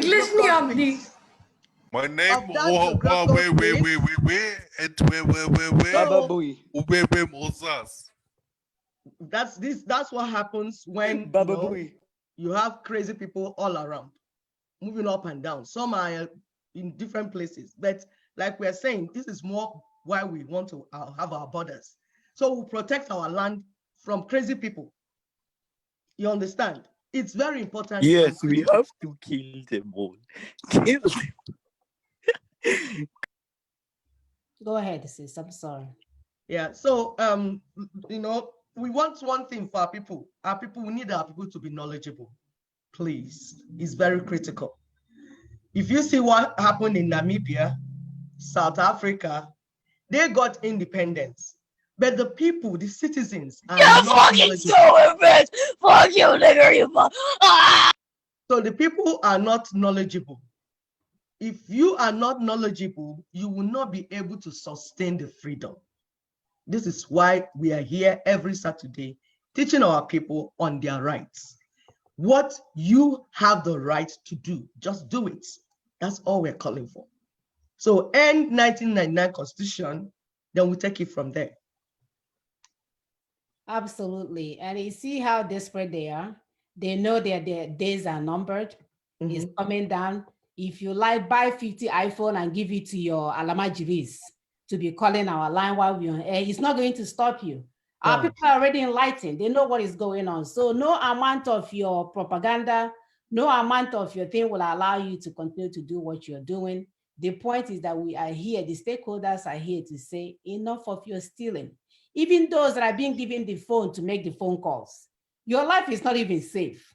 How many of this is the 10-year-old that was locked up in the northern side for, what was he doing? The one that the guy from Poland wanted to exchange his sentence with. You know, they will give you an iPhone to have you disrupt what somebody else is doing. And you just running around like monkeys and baboons, because that's what they reduce you to. They reduce you to an animal. You cannot reason very well. So, but guess what? No amount of your, thank God for Zoom, your account has been reported. You can get, yes, 10 of you can enter the waiting room. You're not coming in, okay? You're not coming in without your name, or if you don't have your name on there, you're not gonna come in. So we are serious about what we are doing. We are serious about taking back our land. We are serious about bringing this evil tree called 1999 Constitution. And our brother Tunde that called, my sister did a good job explaining to you that it's going to be a democratic process. You don't get to decide if we're the nation or not. The nation will decide if they're going to continue to be in that place or not. That's just the way it is. So if you're going to be democratic, you have to be democratic all the way, not by your distance. And mind you, you live in London. You're not from London. They have not killed you. So because you have a nation called London or Odudu or whatever, does not mean that you guys cannot mingle, so that people are not afraid and going around and say, oh, no, don't say anything that will divide. It's not like that. My sister would say, if you have a business that is so big and you cannot run it, what else can you do than to divide it so you can do a better management of each one of them? So you guys should stop getting. Sister Mona, he lives in London and he knows very well that London, and apart from that, the United Kingdom as it is, has 4 different nations. I think they have Wales, they have I don't know, Scotland, Ireland or whatever. They have 4 different nations, but they are intermingling. They are doing whatever they need to do. Every nation goes to his or her own angle when it's time to do anything individually. And when it's time to do everything commonally, they do, like probably if they want to send their army to Iraq or something, everybody you contribute your own. No, the army probably is general, but every other thing is within. There's regional policing. I think they have their regional currency too. I think they even have their currency too. So for Tunde to think that, oh, if Nigeria breaks up, that Yorubas will be stifled in. No. If Nigeria breaks up, I'm sure you would leave London and go back to your place. Because the kind of opportunity you would have back home would surpass whatever it is you're doing in London. So if Nigeria decides to break up, maybe it's, as Sister Eko correctly said, it has to go through referendum. It's not something that any individual will decide. So what decide will vote whether to remain in the union or vote whether to get out of the union. If we all decided to opt out of the union, which to me is what I'm looking forward to, I know we will do better. Those of us in diaspora, we will, because if we take the mentality of how we, the things we benefited living abroad, if we take that back home, we would want to make it finer. At least we want to have the same quality of life or even better. And trust me, we would want a better quality of life because this is our own land where we have human rights. We have our own right to decide what we want, unlike what we met over here. So today, do not be afraid of what happens, whether the country breaks or not. And remember, you can always relate. You can always be a citizen of the other place if you so wish. So it's not a big deal. So I just know that. All right, thank you, Sister Augusta. Some people are desperate into entering this chat room, which they are not going to. So this was strategic on their part to destroy what we're doing. But guess what? You came late. You're late. You should have asked your ancestors to help you. So we have one of our viewers that said that we should add deceit to this tree that we're talking about. Yeah, deceit is a huge part of it. Okay. So let me read some of the things that we have on this tree. We have colonization, we have impunity, we have looting, we have dictatorship, we have injustice, genocide, killings, SARS, squats, religious deception, infrastructural decay, corruption, youth unemployment, desperation, ethnic cleansing, hunger, bondage, poverty. So what we're looking now is, apart from deceit, think about, it doesn't have to match the alphabets, by the way, so that you're not desperate to find something like a magic, just the space that is also said fraudulence, you know, as you are saying that the 1999 constitution is a fraudulent. What about prostitution? You know, I like to be outside. What about prostitution of our young ones? Yes, You know, yes. We can so everything, you know, whatever you can think about, and all these things tied down, they are all deep rooted in 1999 constitution. They will And sorry, this is Amuna. Go ahead. Please tell them if they, even if they can't call in, they should type it in the comments. I will read it out. You know, they should be typing it. I will be reading it out. It's part of the things aching us. Everything is rooted in this 1999 constitution. Yes, absolutely, absolutely. So for us, daughters of truth, we have one campaign: bring down 1999 constitution, because that's the mother of all the evils in Nigeria. So whether you are giving them 10 and SARS and SWAT and days of 10 of, you are wasting time. And like you say, we are tired of freedom fighters, those that are going around making money from our pains and sorrows in the name of their fighting for our freedom. We are telling them to re-strategize. Leave the stage. We can take it from here. You have tried. Okay, good. We know you have made a lot of money. Can you step away? Let we the people do what we need to do, which is ending this constitution. We don't want to be killed anyhow on the streets. We want to follow strategy, and we have it on ground to follow. So we need our people, for people to stop distracting our people, so that we key in, and they will key in into what we need to do and get it done, so that by the end of this year, this whole thing is finished. We start on a new page, like Sister Mona was saying, 2021. Amen. We have a caller, Reverend Juan Ngede. Go ahead. What can we add to the treat today? Hello. Good morning, all my sisters and viewers.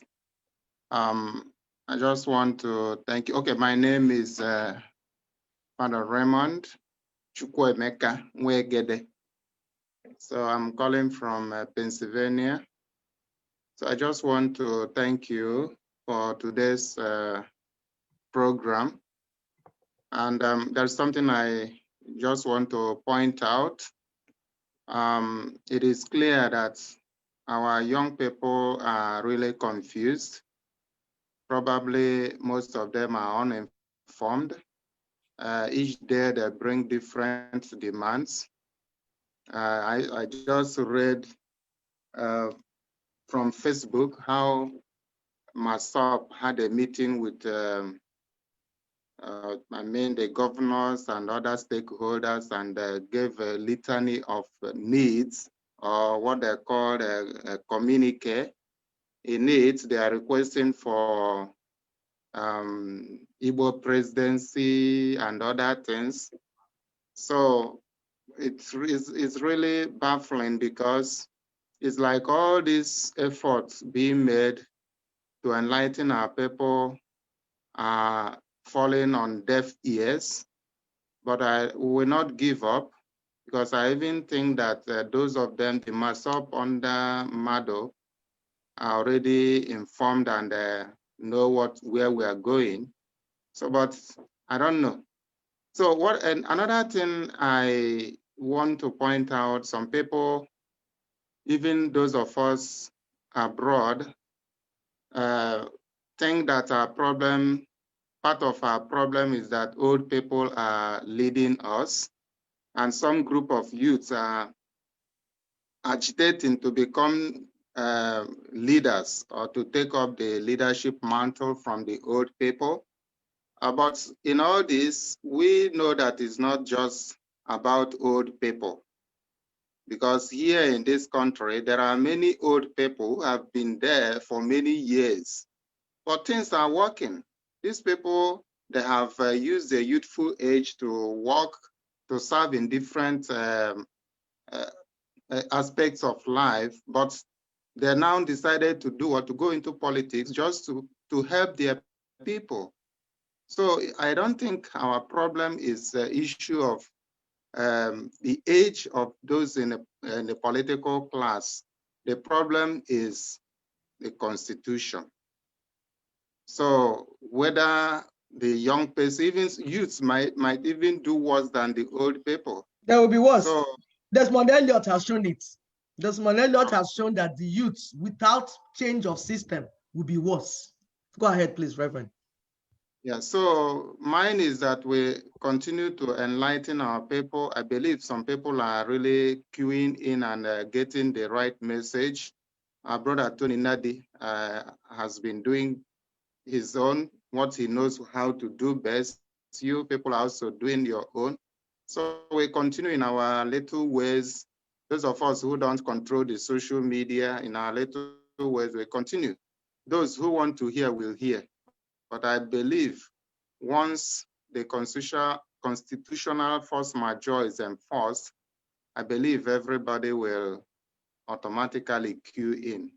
So I pray that God continues to guide, to bless you as you sacrifice your time and everything in order to see that our people see the light. Thank you. Father, what can you add to the tree today? Huh? What can you add to the tree of death called Nigeria? Uh-oh. And I'm evil. sorry, I didn't look. Evil from the, yes. Okay, let me. This is evil tree. Okay. Let me add hopelessness. Hopelessness. I like that. Hopelessness. Yes. Thank you, Father Wangere. Thank you so much. Let me give you what somebody added. He added rape, anger, nepotism, child trafficking, fake freedom fighters, religious cleansing, and so many. They said that Buhari brought nepotism, so we should add that to. Oh, add Buhari as nepotistic Buhari. Okay. Yeah. Wow. Galaxy A80, please, your video, your name, and where you're calling from.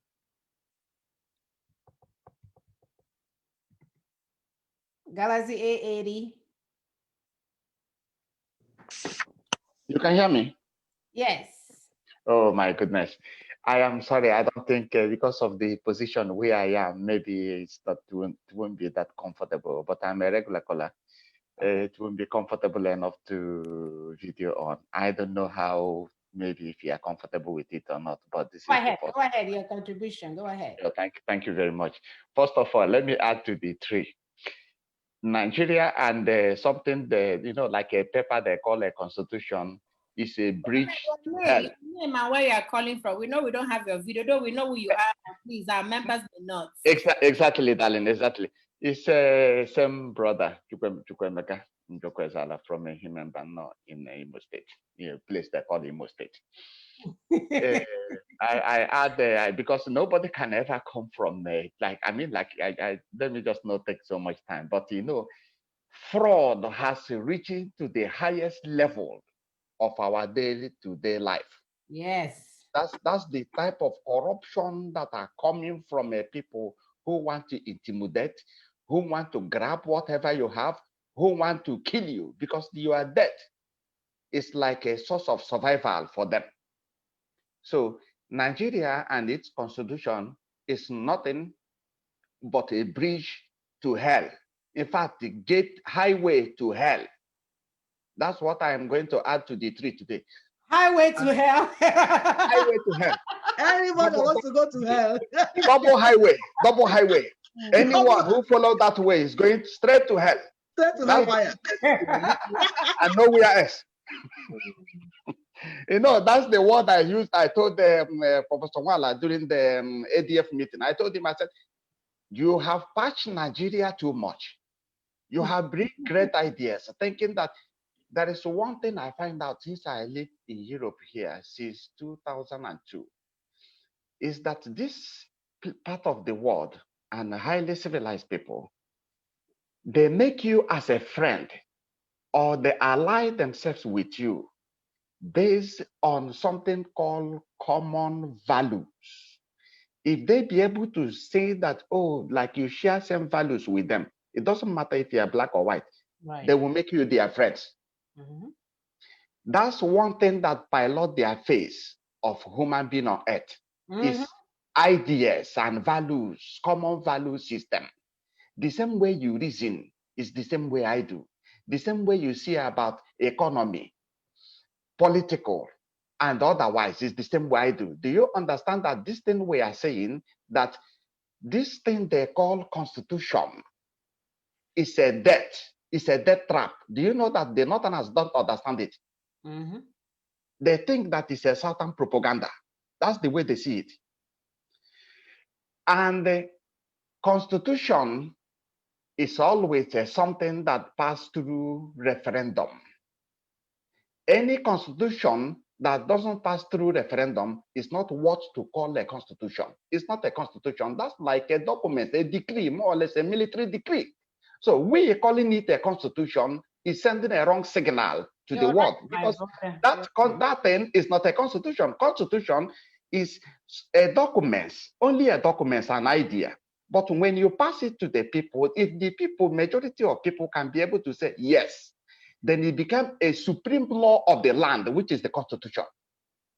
And if you want to change A or B or C from it, you need the two-thirds in both houses to be able to change it, because it's a supreme law of the land. So calling it a constitution, like, oh no, these people are fighting their constitution to change their constitution, maybe they would look inwards and look at how their own constitution are working for them, and looking at maybe like there's some fraction of people who are talking about changing their constitution. They would think we are the same.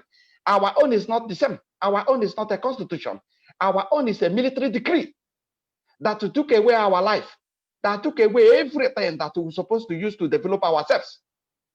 And they corner it somewhere, you know, like Ike Kweremadu said something so funny last time. He said that Nigeria is running a feeding bottle economy. You know, like when you have a new baby, you know, you have to feed it either with your breast or your feeding bottle. That's how Nigeria is. Hold on. I like the fact that you're able to call Ike Ekweremadu. If you have his number or you have a direct contact with him, tell him what the hell was he doing there for 8 years without reading that constitution, knowing the fact that that is the root cause of our problem. And let's assume he didn't do anything in the past, the time he was there. 16 years, did I say 8 years? Let's assume he didn't do anything when he was there. Now that he's out of that place, what is he doing as one of the learned, supposedly, learned Igbo man in that area? So he should come out and tell the people that knows, or whomever he needs to tell, that we need to pull down that constitution.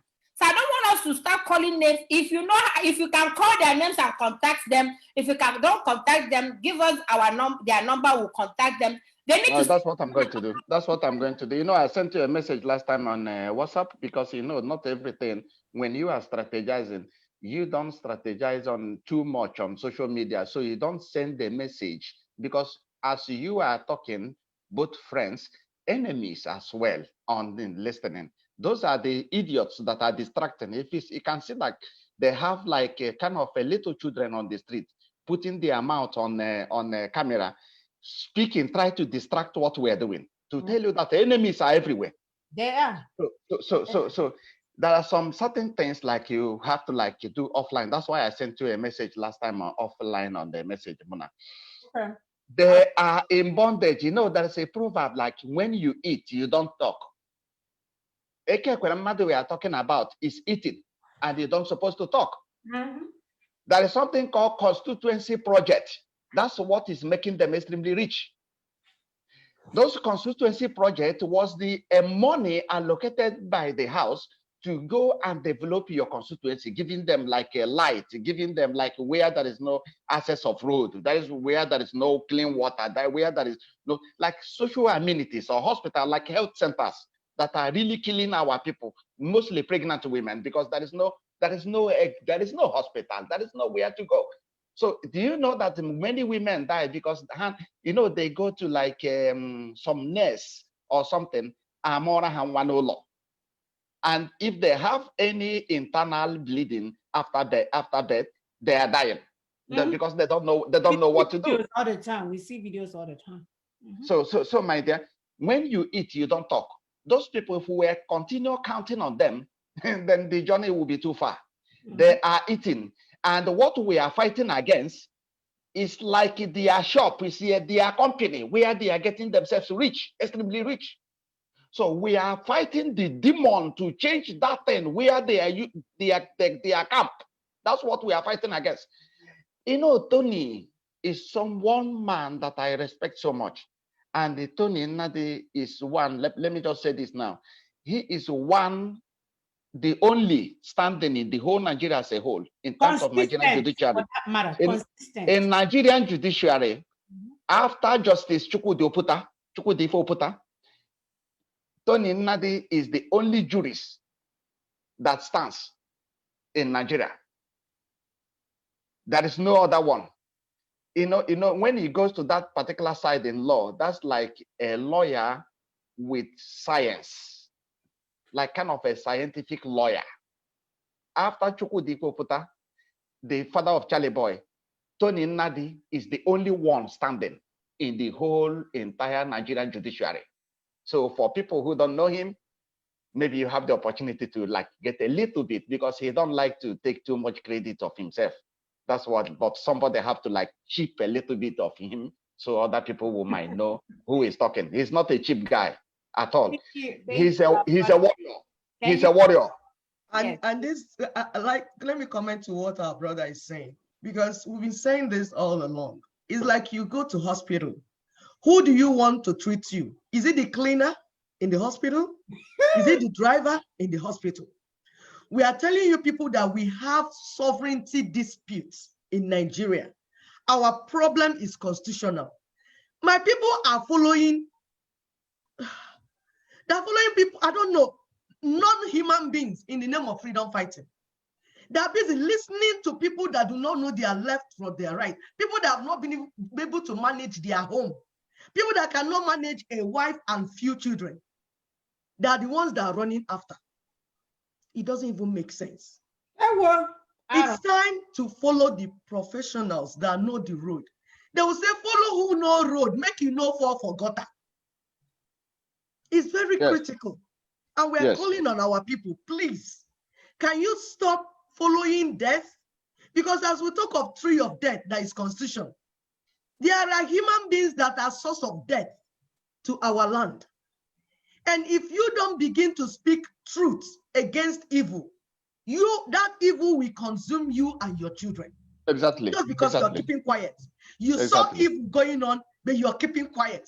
You know this man has nothing to offer our people, but you're keeping quiet because you're eating money from the pains and the sorrows of our.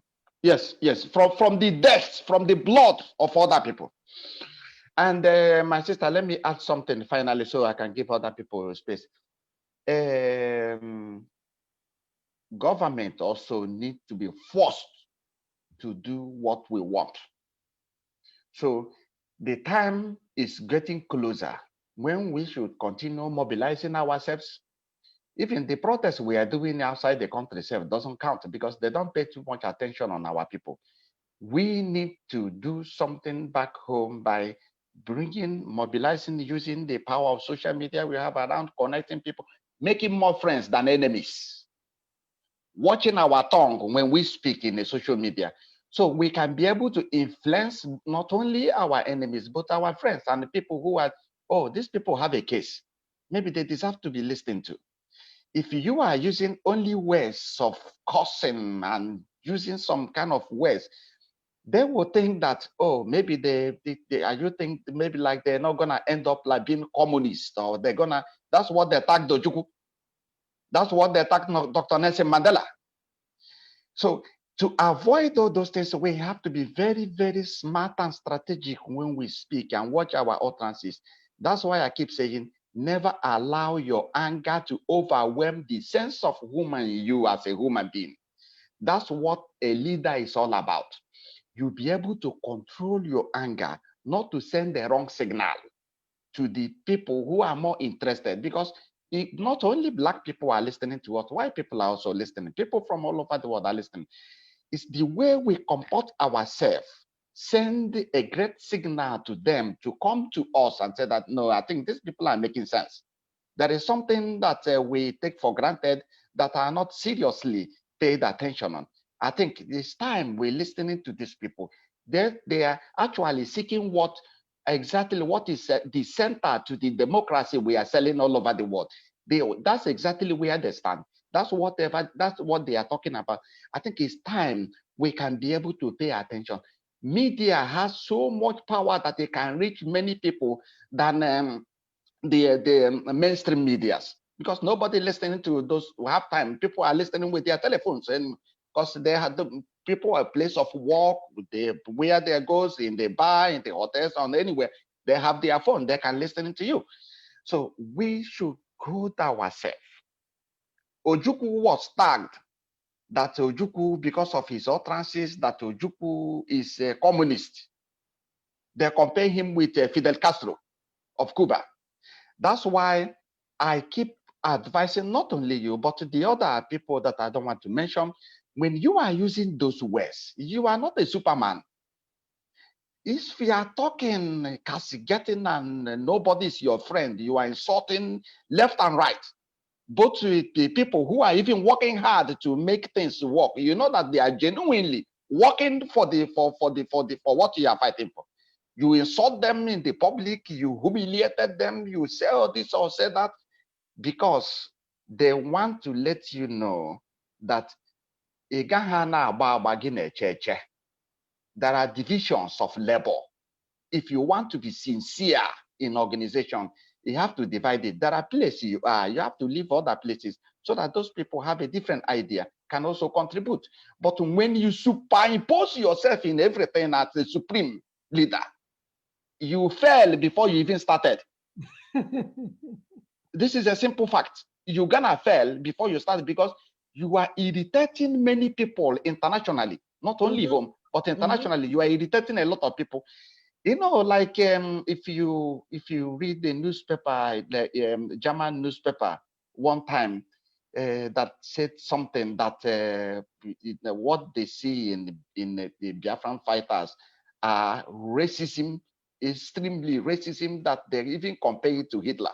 Yes, I read it. Can you imagine such a newspaper? You I don't want to go fully into the details. Yes, but you remember, interview. One of them. Can you imagine? Can you imagine the message that word alone sent to the world? That's why it takes maturity. It takes good strategy. It takes a good, well-educated lawyer that understands to run. Yes. This is what we are doing. You need a lawyer. That's why you see myself. I always like kind of the reason with Tony. I always like him because he knows what it takes. He's a lawyer. When you talk about constitution, the constitution you are talking about, you can't just take it away without a lawyer. Thank you, Mazi. Thank you so much. Thank you very much. May God Almighty bless you guys, and then I love you guys all. Check your WhatsApp. I'm gonna give you every information you need, or every number of anyone you need, because I'm a mix of them. I'm gonna send it to you right away. Sounds good. Thank you so much. May God bless. Thank you. You know, some of us need a carpenter to come and do surgery on their head because they see them with a tool. Me, I don't want carpenter doing brain surgery on me. At all. Please, I don't care what kind of tools that you have that you've been banging. You are not allowed to bang it on my head. I need a surgeon. I need a board certified surgeon with years of experience that show that he actually had taken somebody under surgery and they came back alive. But a lot of my people will follow someone that can't even manage a wife and a one child or two or three. They can't even manage their own lives. They can't even do any of those things. They are hiding an apartment in London, the one that called himself, what is that Yoruba guy's name? Adeyinka grandson or grandson. He ran away from his ancestral home, go and grand slave. Yes. Grand slave. Grand slave. So, in a 2x2 apartment in London. His wife left him. His wife left him with his children. He's that kind of lunatic. So you can't even manage your house. Are we talking about the other freedom fighter that we know already practicing rogue franchise? They can manage a wife and a child. They will have children here, have wives here, have concubines here, girlfriends, everything here. And we're telling you that you do not want a carpenter to do surgery on your brain because you will die. The outcome is not looking good. Just go, don't even go through the surgery. Shoot yourself in the head and end it. Because that's what's going to happen.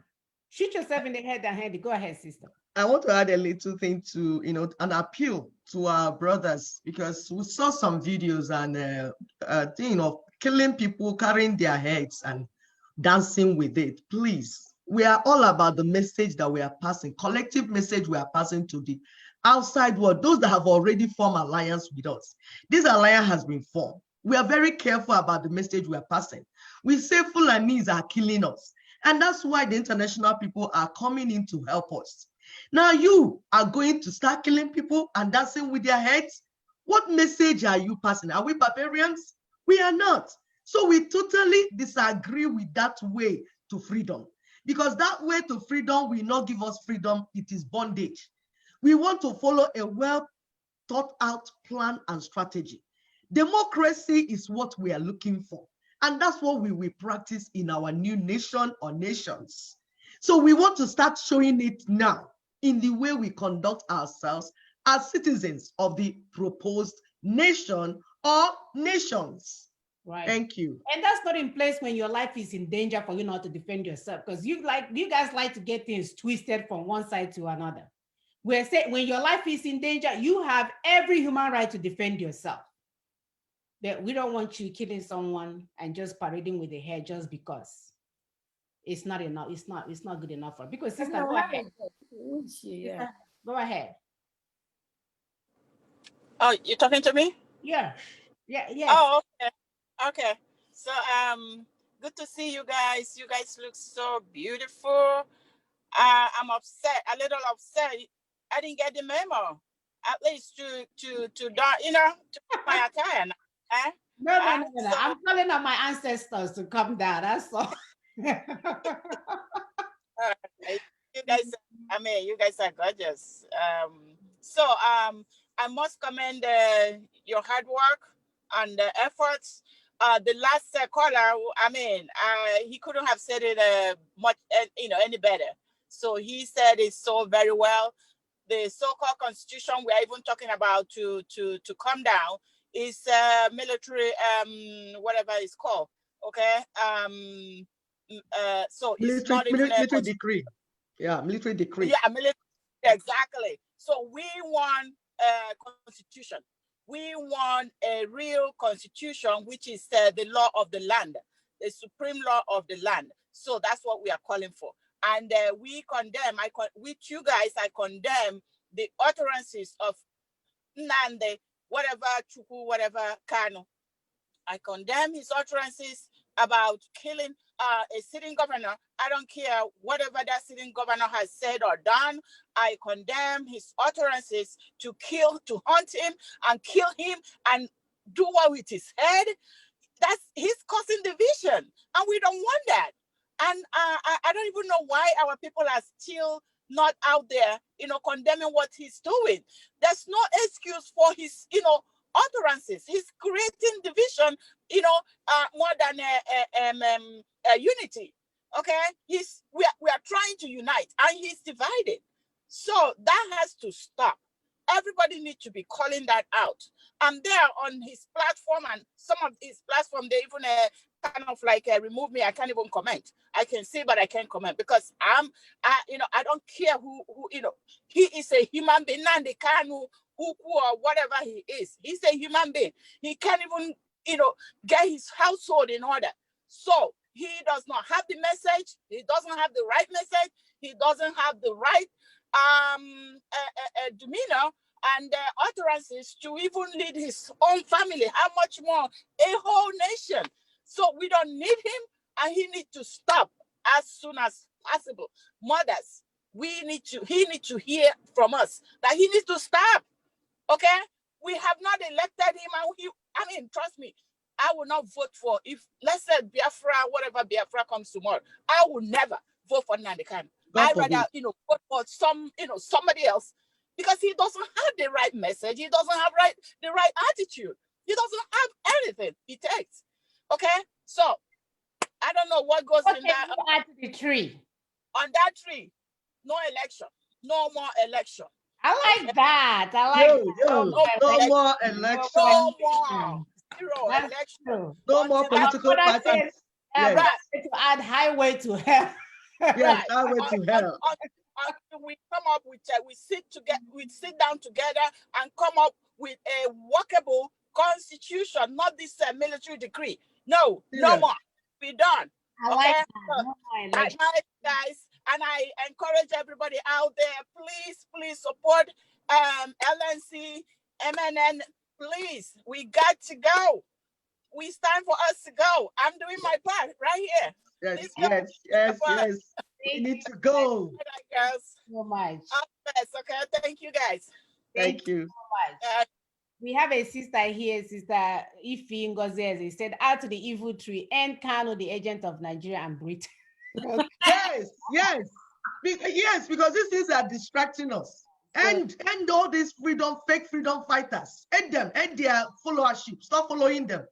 Move away from them. We also have one Aisha Nonye. She said that we should also add militancy.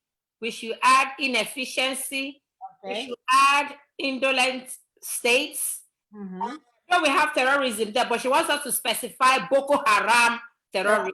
Okay, awesome. Bring it coming on. Bring it coming on. And even IPOB terrorism. Terrorism, yeah. IPOB is terrorizing our people. You can't have an opinion, they come for you. They are terrorizing our people. Their terrorism has to stop too. Of course. Terrorism must come to an end. So criminality. We have UK along Elegonye, restlessness. What's not. So I think the tree should be full by now. Yeah, even the divorce that we have in foreign countries. You see, our people cannot marry and stay married because of financial problems and difficulties. The woman is there carrying all her family. The man is there carrying all his family, and all the problems in Nigeria upon their heads. They cannot have a romantic affair the way they ought to have. So the next thing, they start fighting. They will break down, dissolve. Children will be without father, without mother. You hear the father killing the mother, mother shooting the father.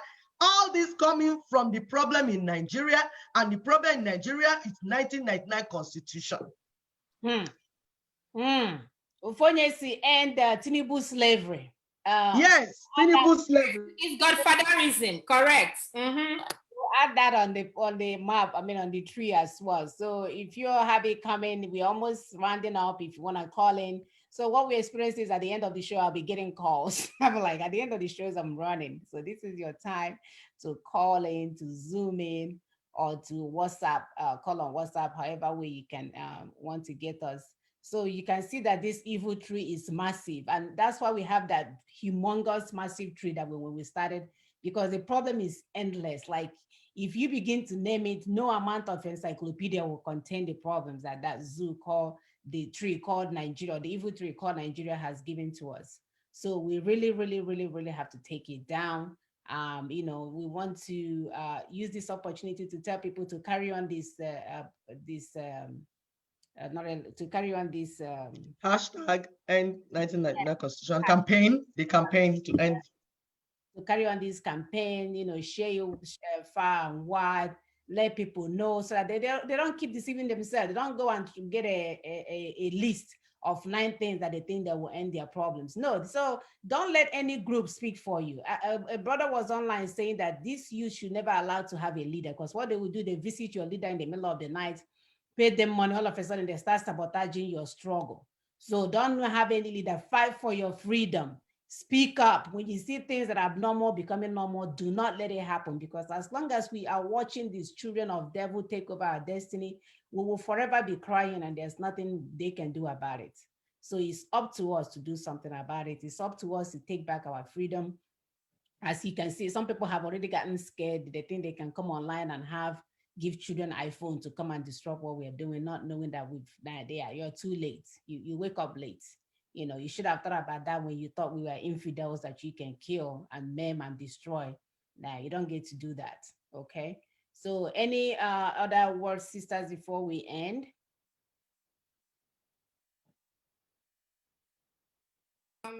Yeah, as we have been saying for the past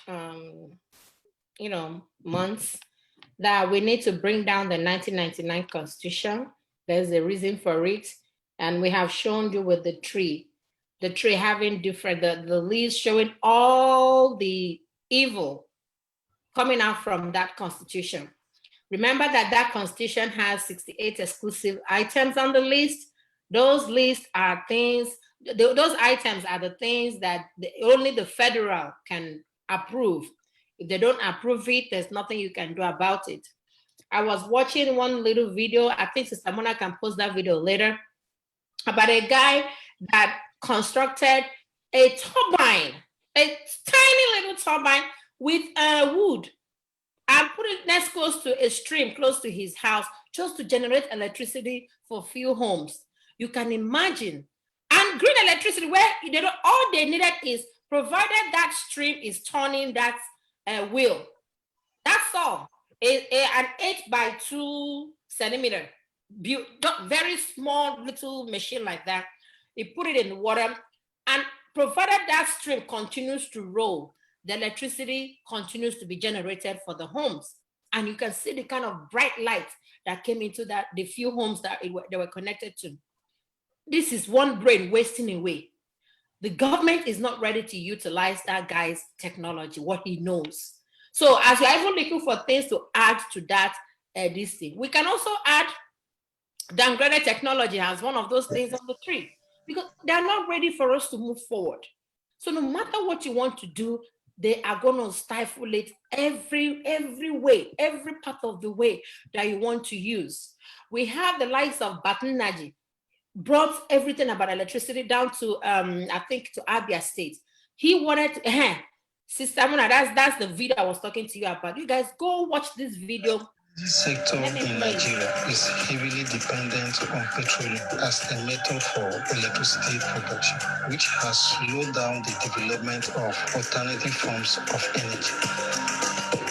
In a country of 180 million people living with daily power cuts, I wanted to help solve the challenges of epileptic power supply in Nigeria while taking in consideration the issue of global warming.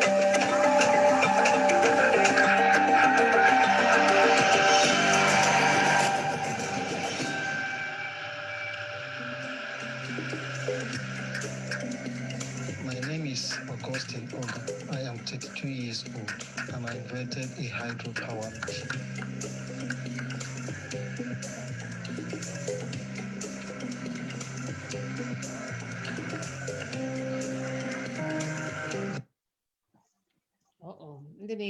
They have come. The sponsors. I don't even know how to turn this thing off. Okay. Yeah, that's the new one Facebook is doing now to make their money. From nowhere, they'll start running ads. Right. Not buying your Colombian shirt. The size of my hydroelectric power machine about ECM by 22 cm.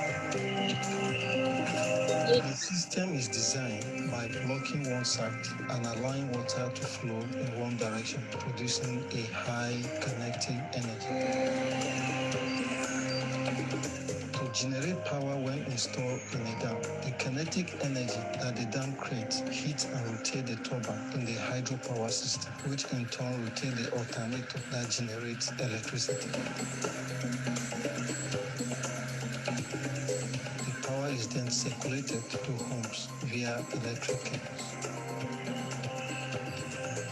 The system is currently installed and in use, but more active during dry season due to overflowing in the covered construction dam. With this new project, the distribution capacity will not cover all community, but at least some houses are getting benefit from this project. The project depends on the flow of water, and that reduces the amount of oil used to generate electricity. So it is 100% green power. This could improve national economy as small-scale businesses, including welding, small-scale production factories, and homes will be affected by the invention. I hope the future will bring in more advanced training and funding to provide the needed capacity for this project. If everyone contributes in his community, we will prepare a great place for our children to live in and save our planet. All right, so this is a brother that have never seen the 4 walls of IMT. That's a school I use IMT, right? MIT. MIT, sorry. So this is school that people pay thousands to go to here in America. Mhm. My brother is endowed with such without doing anything, just by his own, with his tools. So Mhm. imagine if he goes to MIT, what he will do there. Ha. And because of 1999 Constitution, he cannot even generate the electricity that he wants for his community because nobody is sponsoring him. Whereas here, if he was here in America, that somebody hears that, immediately he will get an immediate admission for him to expand. They will do a lot for him to He's expand. gonna get scholarship for the 4 years of being in MIT. He's Okay. gonna get scholarship. There was another boy from, I can't remember where in Africa, that was able to harness because there was drought. They didn't have water. They didn't have light. He was able to harness something that they harnessed and brought water into their community. It's on Netflix. If anybody wants to go and watch, the little guy that harnessed water. So Americans, they found him out from that. He wasn't going to school because his parents could not afford school fees. So they found out how this guy was able to harness water in a dry, very, very dry environment. What they did was to offer him, he's now here in America. He has done his. We don't want that. We don't want the brain, when we say human resources, our resources to be living our land, our continent, because people are busy playing politics with the lives of our children. And that's why we need to end this nonsense now. We need to end this charade like today. So end this 1999 Constitution, get it out there, make it popular, share with other people. If they tell you they're having headache, they went to the hospital, their mother died or whatever, because nobody is we don't have the power to build a nice hospital. If you are coming back to go to your daughter's wedding and you have a accident on the road because the roads are not being built, is because the 1999 Constitution is telling them they can take your money, take your resources, and nobody will do anything about it. Everything stems back to 1999 Constitution.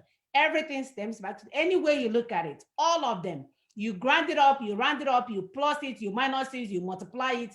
Everything goes back to that because power was given to few people instead of the people, the constituents of the land. It belongs to few politicians benefiting from our sufferings.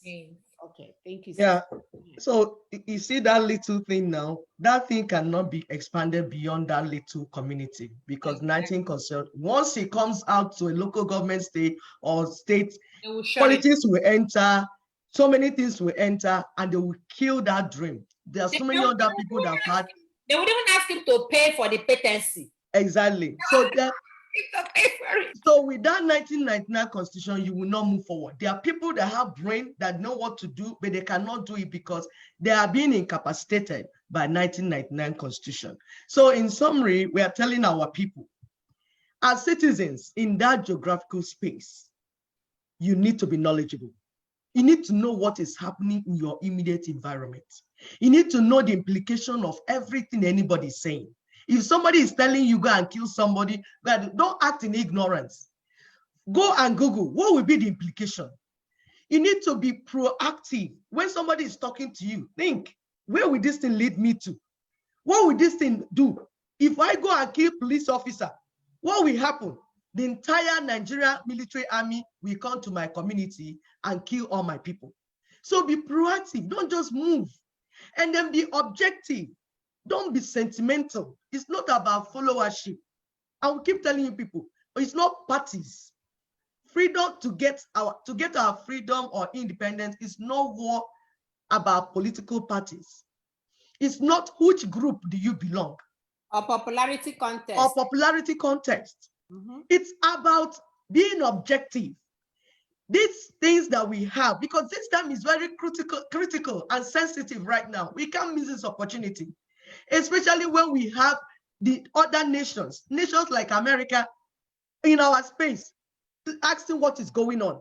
So we cannot miss this opportunity just because people are being sentimental. We ought to be very objective. Look at what happened in Chile a few days ago. That has given us an example of what happens when people know their right and know how to exercise it. We need to build a society, a merit-based society, not mediocrity, not the one that's out of it. We need to say no to mediocrity. We need to say no to fraud and propaganda. We cannot continue to supervise failure. We can't continue to do that. We need to move forward. It's time for us to move forward. It's time for us to look at all the options we have before us and say which one will deliver what we want. This is not a case of do my own, you do your own, because it's only one geographical space we are talking about. We know all the people making noise here and there. You know what they're saying. Try to examine what they're doing. Will this thing give us the expected outcome? This thing this person is saying, will you give us what we want? If not, you tell that person, Wanda, please keep quiet. You're making too much noise. Can you stop? Because there are people that have been talking about buying ammunition, contributing defense fund. Now the military are killing our children. Where are they? Where are they to stop the military? You see, that's why we say, don't say things you cannot do. Like we found out in South Africa, Namibia, Sudan. We found out from them that it's not enough to just get independence. We need to reorient the minds of our people. We need to make our people to understand what it means to be a citizen and what are your rights. This constitutional force majeure we are talking about, it can be done just with few people. But after that, what happens? How do you maintain the freedom? This is why we are here talking. We do not want a case like in Namibia, when they got the freedom, then they allowed China to come and take over the land. This is why we are talking to our people. This is why we come here every day to talk to our people. Say, we need to be informed citizens. We need to be people that are very critical in everything that is in front of us. Don't just swallow anything anybody says. Go and examine it, look at it and say, what's the meaning of this thing? Where is this person taking us to? We have a proposal on the ground, constitutional force majeure, that we pull down this fraudulent constitution, because people are asking, how do we end it? End 1999 constitution, how do we end it? It's through constitutional force majeure. Then there will be a transitional government in place, and then referendum and our own regional constitutions. And then these things can be done just before the end of this year. And as the new year is starting, we start with a new life. New life. Thank you very much. Thank you. We have a caller, Ikechukwu. Please turn on your video and unmute yourself. Ikechukwu, can you hear me? Uh-oh. Ikechukwu, go ahead. We are about to end. Unmute yourself.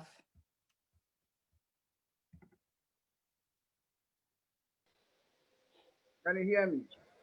Yes. Can you turn on your video, please? Okay. So how do I do that? So look at your video icon, click on it. It has a line across it. So when you click on it, you uncheck the camera and then we can see you. Okay.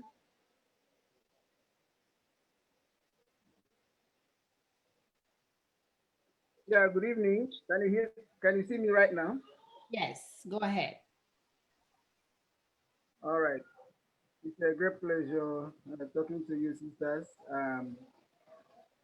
In this program, I've been listening to your program for quite some time now, and I am very much impressed with what you people are doing. You are doing a great job. The truth is that our people seem to have passed through a system of indoctrination that has bended their mind towards not responding to words of truth.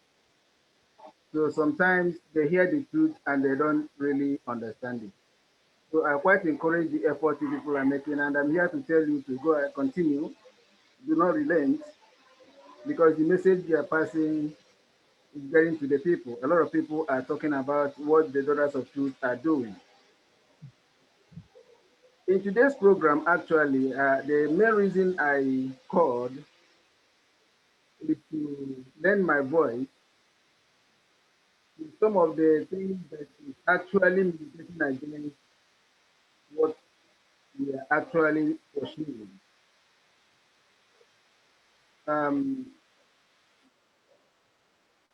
We need freedom.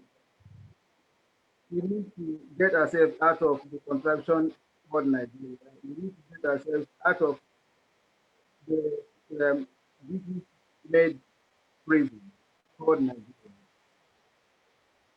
But most of the people who are into this project do not actually know what it takes to achieve that. And that has been a very big problem. It is one thing for you to want to do something, and it's another for you to know how to get about getting it. And if you don't know how to get it, and you are there, it seems you are like what we call the dog in the manger. The dog in the manger cannot eat the grass, neither can it allow the goat to eat the grass. Okay, so it doesn't eat the grass, but allow the goat to eat, he will not. So most of the people that are doing this freedom fighting thing are not aware of what is required, and that has been a very big problem. Now, a lot of our boys are being slaughtered, sacrificed every day in the name of freeing us from the British prison. But when you go and look at the cause for which these boys died, you find out that it has never even gone close to fighting for what we are looking for. Take, for instance, what is happening in River State currently. The indigenous people of Biafra called IPOB is fighting governor. And let's assume they eventually overrun River State. Will that give us Biafra? Will that give us the freedom we are looking for? The answer is no. So why channel this effort? Why channel these children? Why go into this area that does not have anything to do with giving us freedom? Okay? So when you don't know how to get about what you want and you are there claiming to be doing it, you are blocking people that know how to get this to get it done. These boys that are being killed, like today, I heard somebody told me in the morning today, yesterday, because already from where I am, we're already on Sunday. They said that about 37 boys has been killed, reported killed by the military, and they are mopping them up from home. It's way more than that. It's way more than that. When you hear So that, times it by 1 million. At the end of the day, these boys are killed for something that has nothing to do with giving them the reason for their struggle, because they are misdirected. And the person directing them doesn't know that he doesn't know how to get this thing done, and he wouldn't give way. He knows, He's intentionally doing it.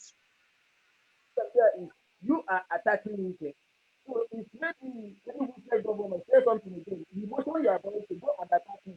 And they'll be threatening our people here and there. Yes, we have not even gone close to what to get to take us out from that thing. So I would like to advise some of our people. Sometimes when you are given instruction, do whatever instruction you are given as a human being. Is this actually in the right direction? Is this actually going to help you get what you are looking for? Because when you are tapping to somebody that gets the head of interest for 100 million, and you think the sitting government will sit down and wait.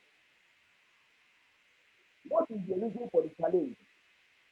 What do you have to achieve? I know. By combating, by coming confrontationally with a sitting governor that has the control of the military. So as I'm talking to you now, it is a very sad development, and our people need to, at least for, as it is today, our people need to come home and sit down and take stock of themselves. All this while that you are being commanded to go out and do this and you are doing this, even if you end up killing one or two policemen or two or three policemen on the way. How about the number of boys that are attended to play accurately?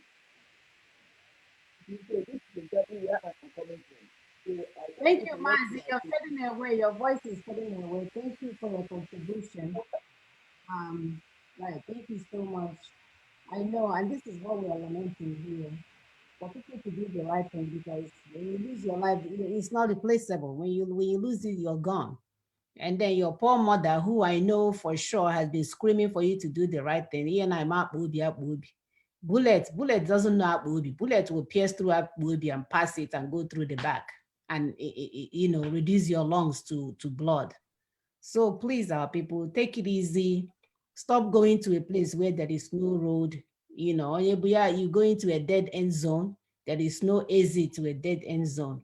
And we're telling you that what we are doing is like faith in operation. We are actually, this constitutional force majeure is faith in operation, overcoming every fear, every dispute, every ill that you have gotten from that country called Nigeria. If you have the faith to move this constitutional force majeure, we will be home before you know it. And it's already at the end. Look at what attempted the enemies are making.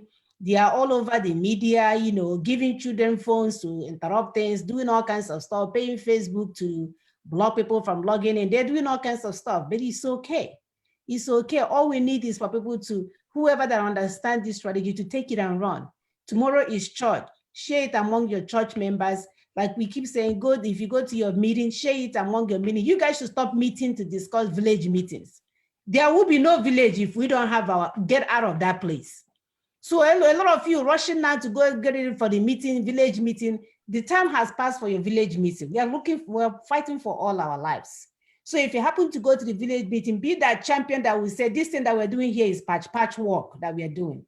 We need to bring down the foundation so that we can have a true nature. Why our meeting should not be to be solving a infrastructural problem. You'll be more how to get our children to grow and understand our cultures and our values and ethics and all that stuff. Not to go and patch a classroom that is no teacher for, not to go and build a local there is no roof on. We really, really have to take this thing and run so that we can get where we're going sooner. We keep saying this over and over again. This thing can end by 2021, which is the first number. 21, we can begin a new chapter. It rests upon us, the stakeholders, the constituents, to make this effort happen so that the constituents can create the constitution that they want.